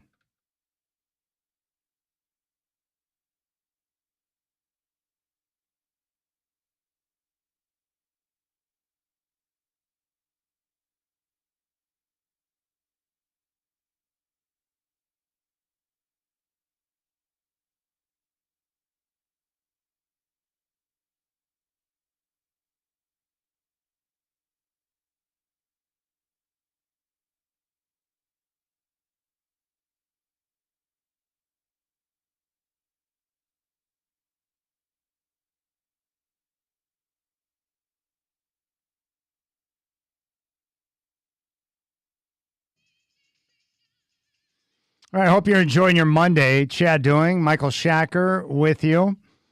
A couple of things I want to play for you. First off, Mike Inori down in Las Vegas for Summer League was asking about John, whether or not he's going to start. Of course, John Morant, the newest Trailblazer. Here's what Mike Inori had to say. What will he do? What's your idea now? Well, I don't know. I mean, to that thing, the other thing is I take people at their word. So my thing is you can say it, and if it has to come to that, say, hey, well, you said you didn't care, number one.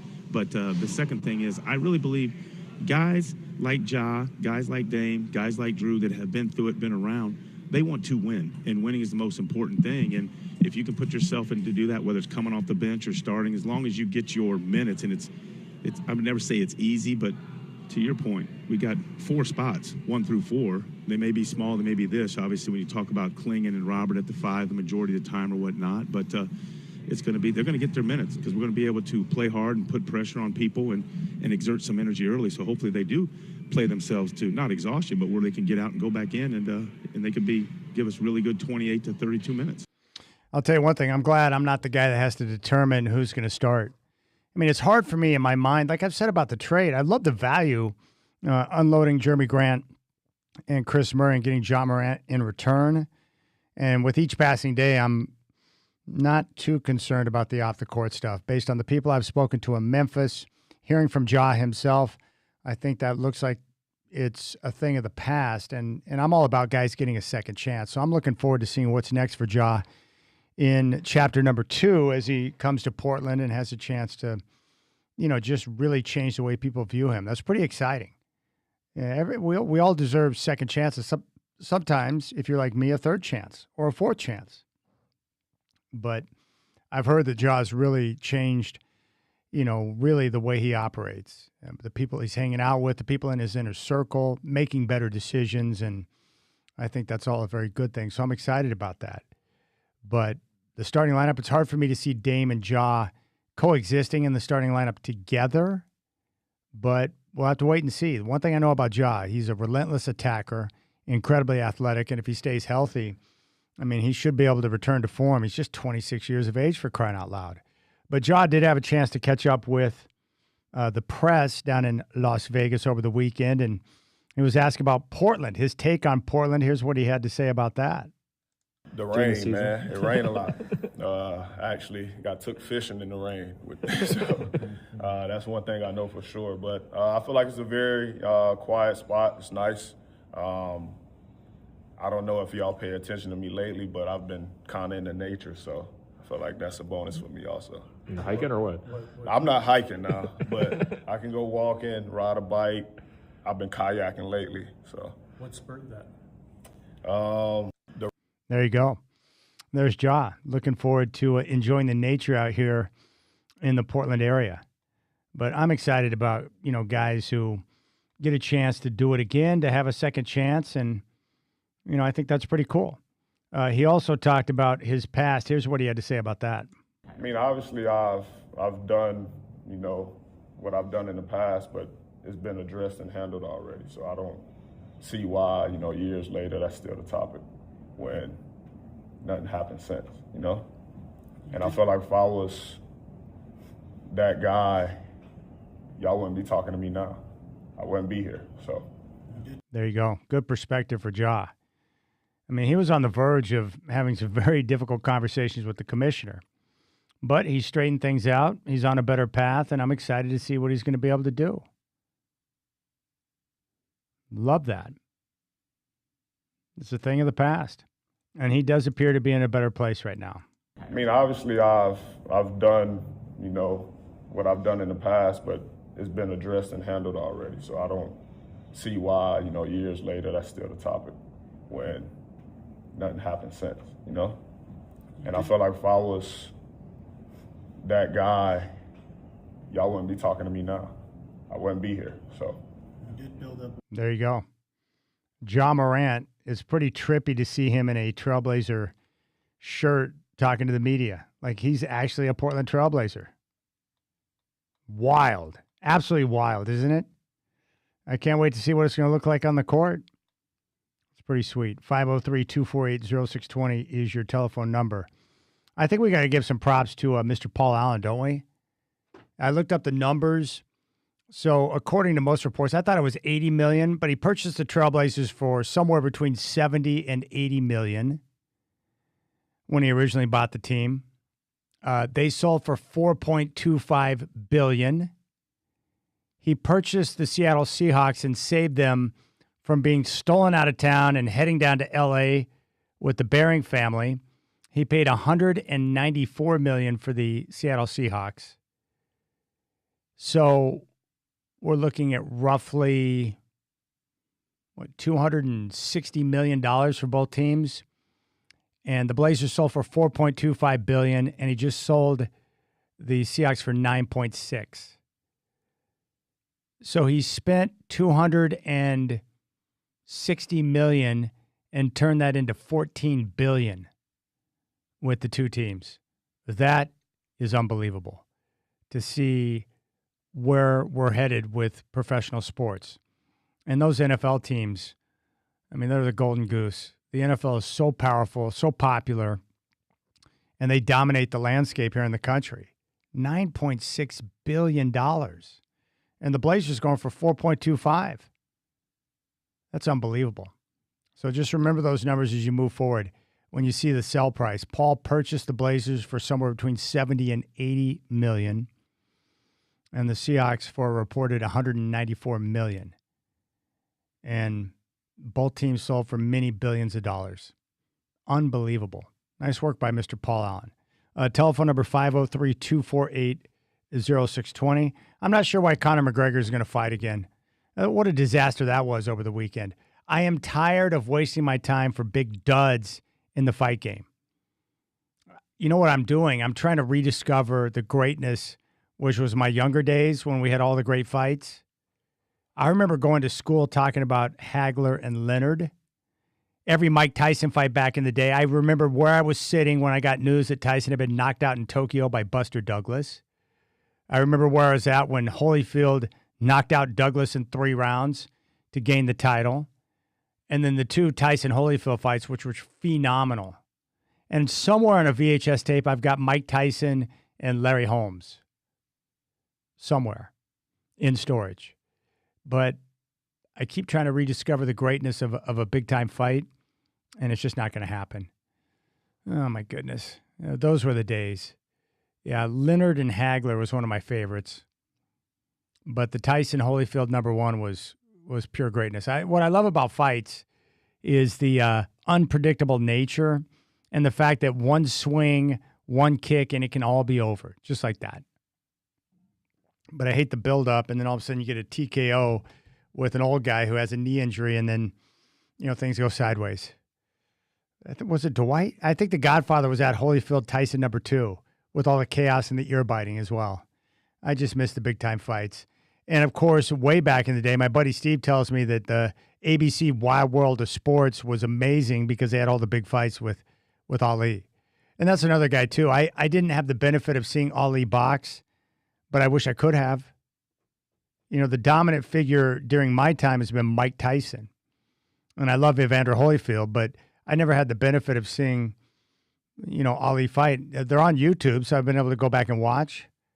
But, yeah, man. I mean, who are some of those greats? I mean, it's been pretty fortunate during my lifetime. I've seen a lot of the greats: Marino, Montana, Elway, Brady, Peyton Manning, Barry Sanders, Emmitt Smith, Thurman Thomas, Adrian Peterson, Marshall Faulk, Jerry Rice, John Elway. Like, I've seen some great athletes: MJ, Larry Bird, Magic Johnson, Kobe Bryant, LeBron James, Shaq, Hakeem Olajuwon. Like, I've been around to see some of the best, which has been awesome. I feel spoiled.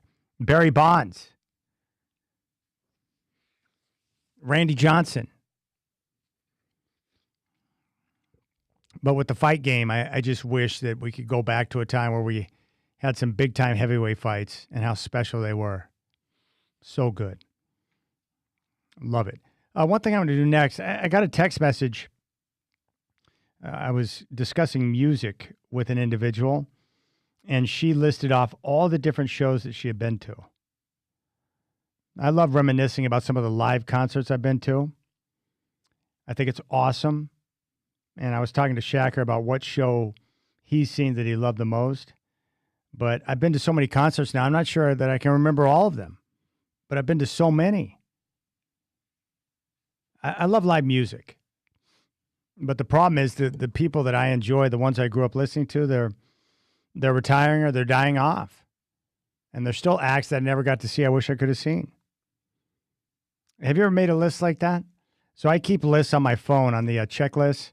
I like to go through and, you know, keep memories down, different trips, different things, because, you know, I don't want to forget them as I get older. That's why I like to take a lot of pictures now when I travel or go to shows, because I like to document those things so I can remember it. Because after all, we are just a collection of memories, and it's nice to be able to, you know, go back through and remember some of those things. But yeah, long list. So I want to go through this. I want to talk about some of these. I'm just looking at some of the names on the list that she sent me. Cyndi Lauper, Rod Stewart, Taylor Swift, Pink Floyd, Peter Frampton. The Godfather saw Peter Frampton, said he was amazing. Neil Young. Yeah, that's a pretty good list. All right, 503-248-0620 is your telephone number. Emerson, Lake, and Palmer. All right, let's talk a little bit of music when we come back. You got the Rip City Drive on this Monday. Don't forget, we got World Cup action semifinal tomorrow. Pregame at 11:30. And the game will start at noon here on Rip City Radio 620.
Boy, how good is Roy Orbison? This is slipping my mind. The title of the song is Slipping My Mind, Shacker. The title of the song is Slipping My Mind, Shacker. Handle with care.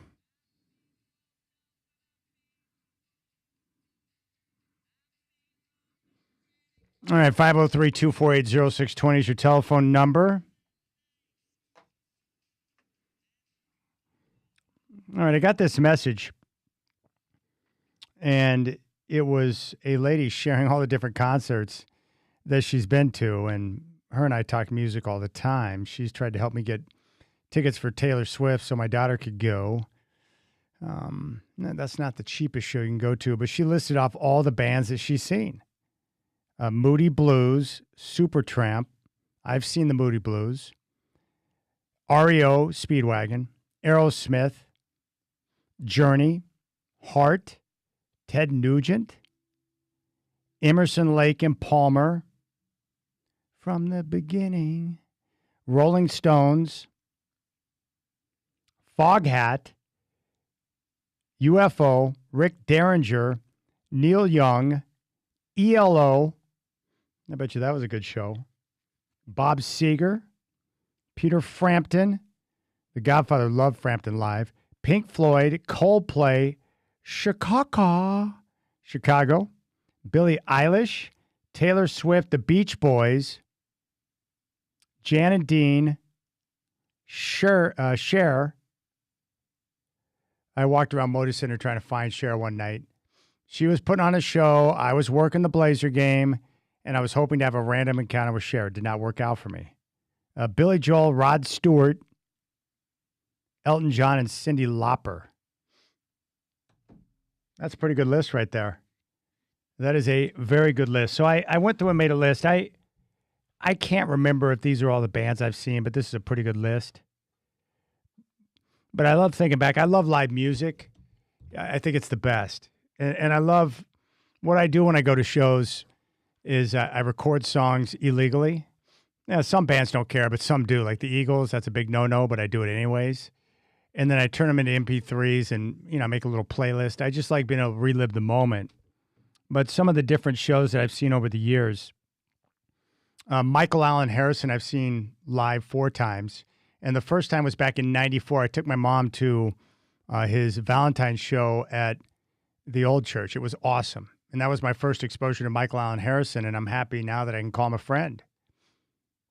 He's great live, and he's such a kind soul, and you know how much he loves music, but more importantly, how much he loves the area. He grew up here and went to school at Park Rose, and his ability to communicate and show care and connect with people is impressive.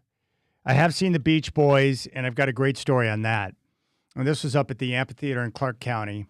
My mom wanted to go. My dad didn't really have interest in going, so I took my mom. And this is probably back in, 2011, 2012, somewhere in that area. And I got tickets, and I was sitting in a little box area that they have there at the amphitheater. And so when I got there, I didn't know who was going to be in the box with us.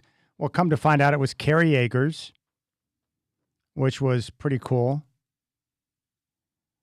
And then Stan Love, who is part of the Beach Boys family. And what made that night so special is that Stan Love was super cool, and he and I became friends after that. But he could see how much my mom loved the music, and because he was with his family when they were making the songs, he was giving the backstory on all the songs to my mom as they were playing. And then after the show, Stan's like, hey, would you like to go back and meet the band? And so I got to go back with Stan Love and my mom, and she got to meet Mike and the guys, which was really cool. And Stan was just being kind to my mom. And so from there on, I was like, okay, Stan, we are forever good. That was a special night. I saw Carole King. I have seen James Taylor. James Taylor I saw at Motor Center with Brian Wheeler and Kenny Vance. And I love James Taylor. I think he's a terrific songwriter. I think my favorite song of his is Her Town too, but he was terrific live because he cares. I think he's one of those guys that just feels fortunate to still be alive after some of the stuff he went through in his life with drug addiction. and he's got a certain love and care for his audience and the people that still support him, but he was awesome. I love his singing voice. It's so recognizable. Sting, I went with my boy Steve. He was playing at the Schnitz, and he was playing with an orchestra behind him. Now, normally, that's not something that I would search out, is to have an orchestra behind him, but it's Sting, and he's one of those guys that I'd like to be for one day, and he was terrific. His voice, it was a more intimate setting with the orchestra and the way he was communicating about the songs. That blew me away. I've seen Kenny Loggins a couple times. First time at the Schnitz. I also saw him down in Las Vegas a couple of years ago with Steve, my buddy. I love Kenny Loggins and his ability to sing. And, you know, it's interesting because when I saw him, you know, we're talking about, 22 years apart when I saw Kenny Loggins, and he still sounded great just a couple of years ago. But he was headed for retirement. He was talking about wanting to spend more time with his family. But he's a really cool guy, and he gave the backstory on some of the songs and writing with Michael McDonald, which I enjoyed. I've seen Ringo Starr's All-Star Band. What stands out at me in regard to that down in Vegas was that was a situation where Ringo was awesome, but Steve Lukather was a part of that, as was Colin Hay, who I thought was the standout performer from Men at Work. Phil Collins I've seen once down in Phoenix back in 2019. His son was playing the drums. Phil's one of my all-time favorites. I saw the Little River Band probably back in 03-04 at the Washington County Fair. I've seen Journey 3 times, and the first time I saw him was at the LB Day Amphitheater in Salem. Foreigner opened, and then Journey came out, and they played their Greatest Hits album. It was phenomenal, and it sounded so good. And I remember one of the sax players for Foreigner fell off the stage and got hurt in the middle of a song, so they just kind of drug it out a little bit and brought someone else out on stage, and they kept going. And that was the first time I was able to see Lou Gramm live, and I love Lou Gramm. I've seen Hall & Oates a couple of times. I saw him at the Clark County Fairgrounds. Then I took a drive out to Maryhill Winery and saw them, and they played like 13 songs, and I was bitter for a couple of years. I saw Kelly Clarkson up at the Paramount Theater in Seattle. She was terrific. I saw Britney Spears in 2008 at the Tacoma Dome. Best part about that show, Pussycat Dolls opened for her, but the men's restrooms were completely empty for the entire night, so that was very convenient. I've seen New Kids on the Block. I was at that show with Shacker. They played at Moda Center with Rick Astley and company. And who were the other acts? I always forget their names. Salt and Pepper. And what was the other one? En Vogue. En Vogue was there. Billy Joel down in San Francisco. I went with a coworker of mine, Robbie, at Oracle. There's a Billy Joel cover band at Hairfest. That's right. Hairfest coming up. Neil Diamond back in 96. I took my mom and dad, and the guy's a legend. It was awesome. I've seen Steely Dan twice. First time in 96 at the Rose Garden. And then I saw them at the Classic East in 2017. It was Doobie Brothers, Steely Dan, and then the Eagles. Seen the Doobie Brothers a couple of times, not with Michael McDonald. I've seen McDonald solo twice. I saw the Moody Blues at Keller Auditorium, and I was bitter because they played for like an hour and 15 minutes. And I'm looking at them. I'm looking at their catalog. I'm like, come on, guys, what are we doing? As part of my Eagles love, I've seen Don Henley play a solo show twice, and both times were epic. First time was 2000 at Moda Center at Theater of the Clouds, and we bought tickets, and this is before you had the online, situation where you could look up and know exactly where the seats were. We knew they were good seats, but we didn't know that the usher was going to be walking us down to the front row. So I'm sitting down there front row on the left side of the stage, and the whole time I'm looking up at Don like, oh, my goodness. And he sounded terrific. Second time I saw him was like 2004 up at Maryhill Winery. And in that show, he closed with Tears for Fears, Everybody Wants to Rule the World, which I thought was unique.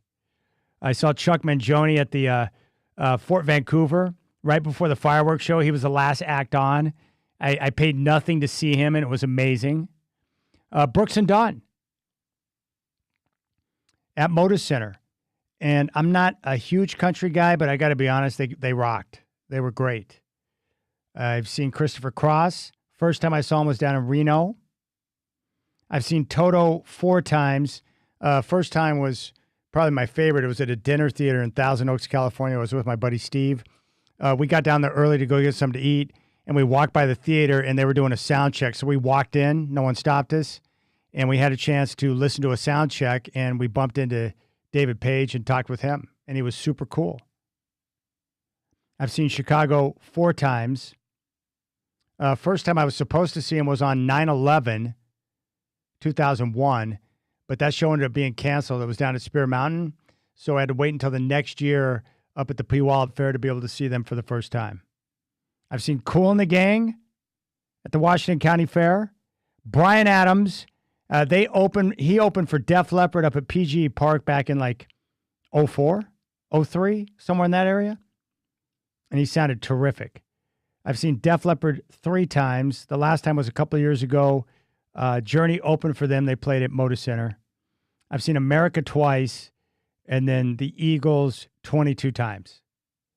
The first time was January of 95 up in Tacoma. I went with my buddy Corey. And I remember that night because it was an amazing concert. I'd never heard a concert like it. I was blown away.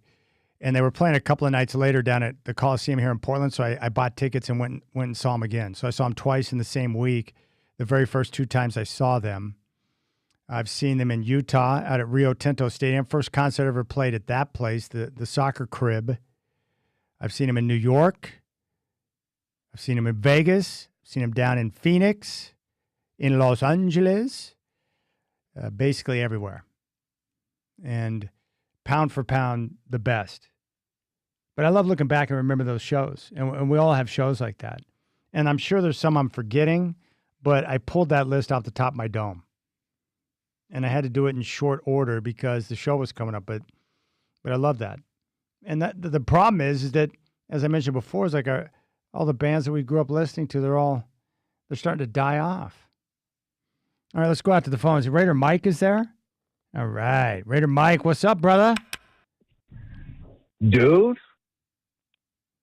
first 3 concerts. My mom got me singing when I was like 4. Diana Ross and Michael Jackson are the first 2 voices, and then Zeppelin, then the Beatles, etc.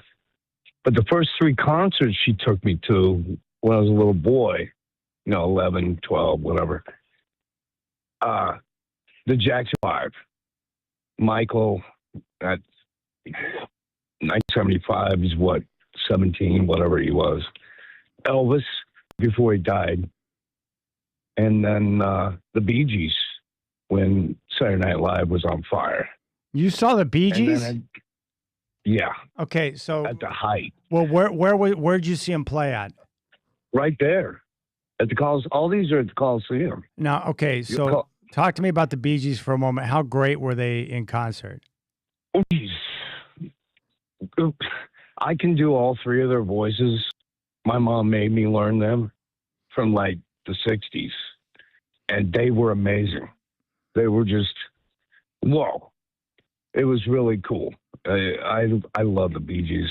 I mean, I'll get it. So you saw them at the height of their powers? Yes. When Saturday Night Fever. I actually, my mom, I was playing in an all-star game.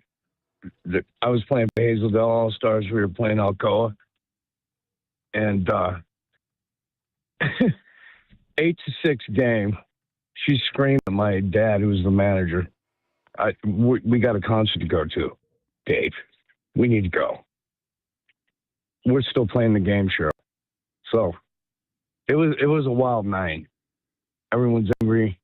Once me and my mom get there, it's like, it was fire. It was so good. And then like a year and a half later, I got to go on my own. Ted Nugent opens for the Doobie Brothers. That's my first concert on my own. Yeah, that awesome. was so cool. That's it really was cool. awesome. That is awesome. I've seen Chili Peppers play with socks on their junk in L.A. in the mid '80s. I saw Jane's Addiction right before they exploded. I went to modeling school with Chris Cornell's nephew. Oh, Chris Cornell's cool. He's one of my best voices. Probably is my best, him and Robert Plant. And so I got to hang out with those guys and go to all those concerts. Pearl Jam, Nirvana, Alice in Chains, right there. And that was when music was exploding. And I just moved back from LA back to Portland.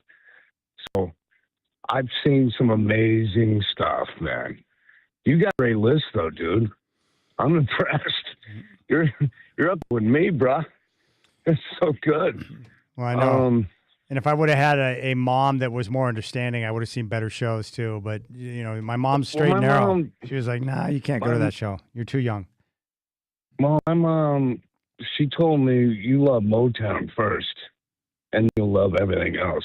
I mean, my first good voice was Diana Ross and Mike Jackson, and then she moved me to Zeppelin and the Beatles. And so, you know, that era of music will never be made again. It's all AI crap. It's all BS. After 2000, most music is just crap, and it's frustrating. Yeah, it's a joke to me. Are we doing a music radio show now, or sports? You want me to get to sports? No, we can do whatever, man. That's the beauty of radio, is that No, conversation go from here to there. It's the time of year. Sports, 9 games straight. A's, well done, you idiots. You just fell out. You're Sacramento. Sports sucks right now. FIFA, scheduling the game at 3 o'clock tomorrow, making me say I got to get a brake job done and not do my hurricane job well. That's not cool. So, it's in our country. Why aren't these games at least at 5 o'clock? What are you doing here? I don't get that. So, well, good luck with your brake job, my friend, and enjoy the soccer. That's Raider Mike. I'm jealous he saw the Bee Gees.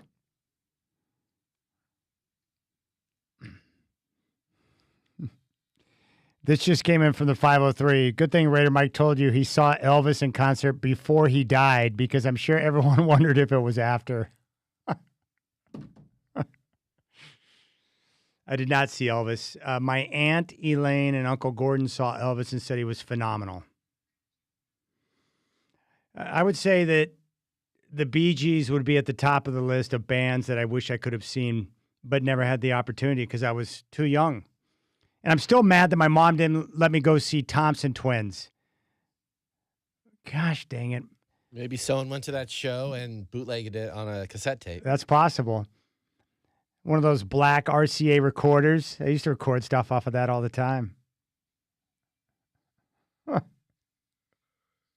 Huh. Breaking us down. 503-248-0620 is your telephone number. I watched their live concert they did like in 97 down in Las Vegas is incredible.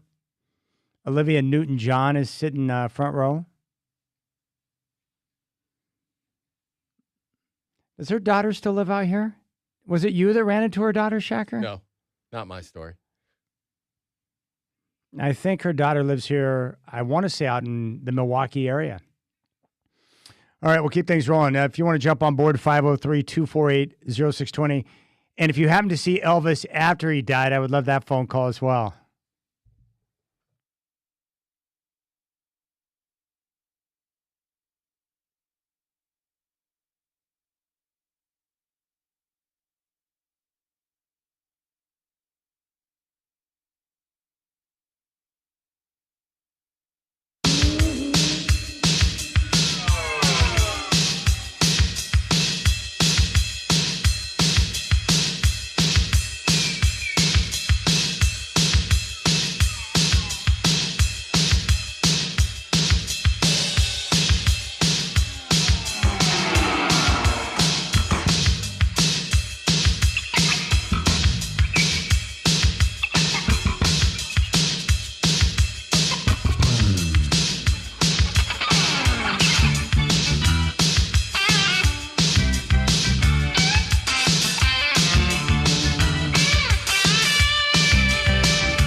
Boy, great work from Peter Cetera here.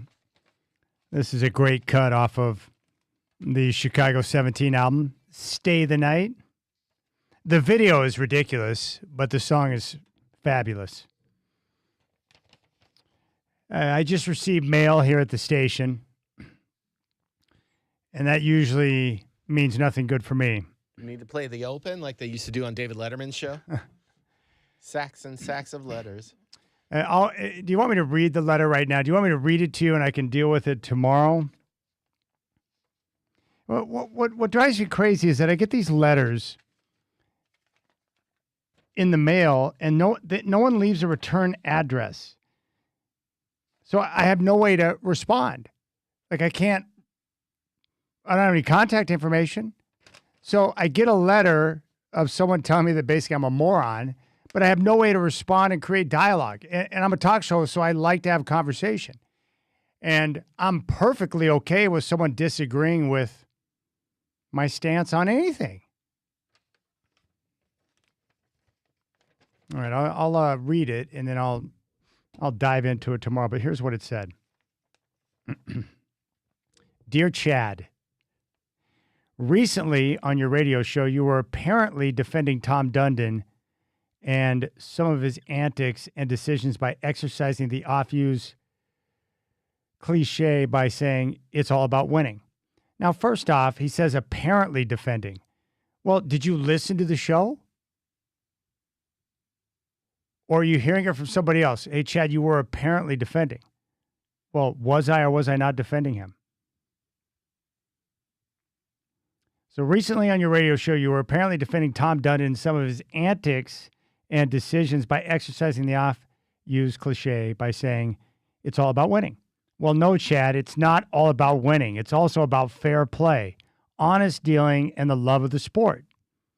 It's all about winning, and its twin, winning is everything, is wrong because it prioritizes the end result over the methods used, which can border on exploitation and dishonesty. The Attorney General of Oregon has already made a critical evaluation of the business methods used by Tom Dundon, calling them predatory and harmful.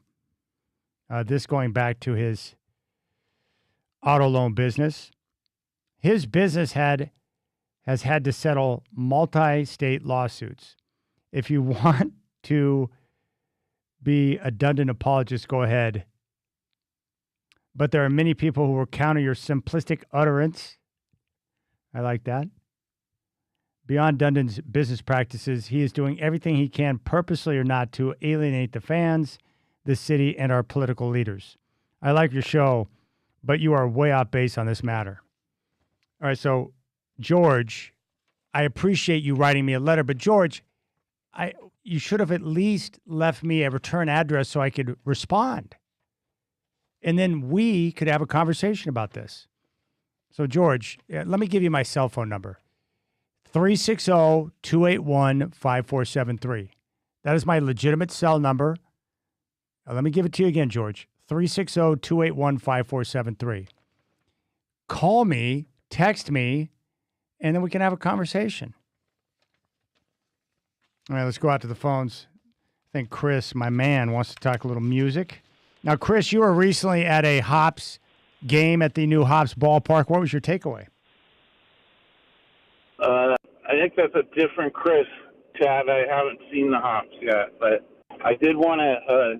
I've been meaning to talk to you about music for forever and a day, especially after that. And yes, I did see Elvis Presley after he died. How was Elvis post death? He was all shook up, man. And I love those slips of the tongue that are just not needed. I'm guilty of that all the time, but I like a slip of the tongue too. Yeah, I don't know where to start, but how about this? I was sitting in my classroom as a teacher earlier this semester before school got out, and the jazz radio of all radios, they don't just play jazz anymore. They play trip hop and old funk and stuff, and they played this song that my dad, I knew he was the recording engineer for Eddie Hazel, who was the guitar player of Parliament Funkadelic, he made a solo album at one point, and my dad was the recording engineer, and I knew this, and then after it came on, and I was like, well, I played it for my class, like, hey, this is, my dad made this music, and no, there's no music like that now at all, let alone, and it was pretty weird. Parliament Funkadelic, my dad always said they were too black to get on the rock radio, and they were too funky to get on, they were too rock and roll to get on R&B radio. Yeah. And too funky to get on the white. So they had really no radio airplay. But my dad has 3 gold albums from being the recording engineer with them. One of them is their main one, the Mothership Connection. And anyhow, I go to see my dad in L.A. and I'm like, hey, Dad, I heard, Frantic Moment or whatever it was from this, and he was like, oh, yeah, I played the piano on that. And my jaw hit the table. Wow. And he's like, yeah, that piano riff, and they're going, clink, clink, clink. They do a cover of, I'll send it to you, of California Dreaming. Yes. And, the piano on it is my father. And Oh, I was so just good. like, so amazed. There's another great story you told, Chad, of this time in the music biz. I don't know who, someone made this new song, and like, everyone was blowing up about what is that snare sound, and they were spending all the money trying to imitate it, blowing, getting expensive snare drums and blah, blah, blah. And whoever it was, when it all came out, it was like drummer, all he was doing was playing a cardboard box. And the whole music industry was up, like, trying to figure out, how do we get that down? And it just turned out to be a cardboard box. But, man, he's full of stories like that, and I had to follow up with you too. Remember your story that about DH, who was in a band that has the same name as overdue. Yeah, and so like for a while I'm long overdue. I'm like 3 iterations of 4 of the Blazers Pass Con, but wanted to make you this parody song of an Eagles song, and let me talk to you sometime off the air about that, because DH didn't write it, but I don't know if the ownership has changed hands. I looked it up, and that was Bernie Ledden. Yeah, let me tell you what, Chris, let's connect, and I'll share the story of the band that is a lot like the NFL team in Philadelphia. One phone call went straight to the top. We'll talk about it. Good night.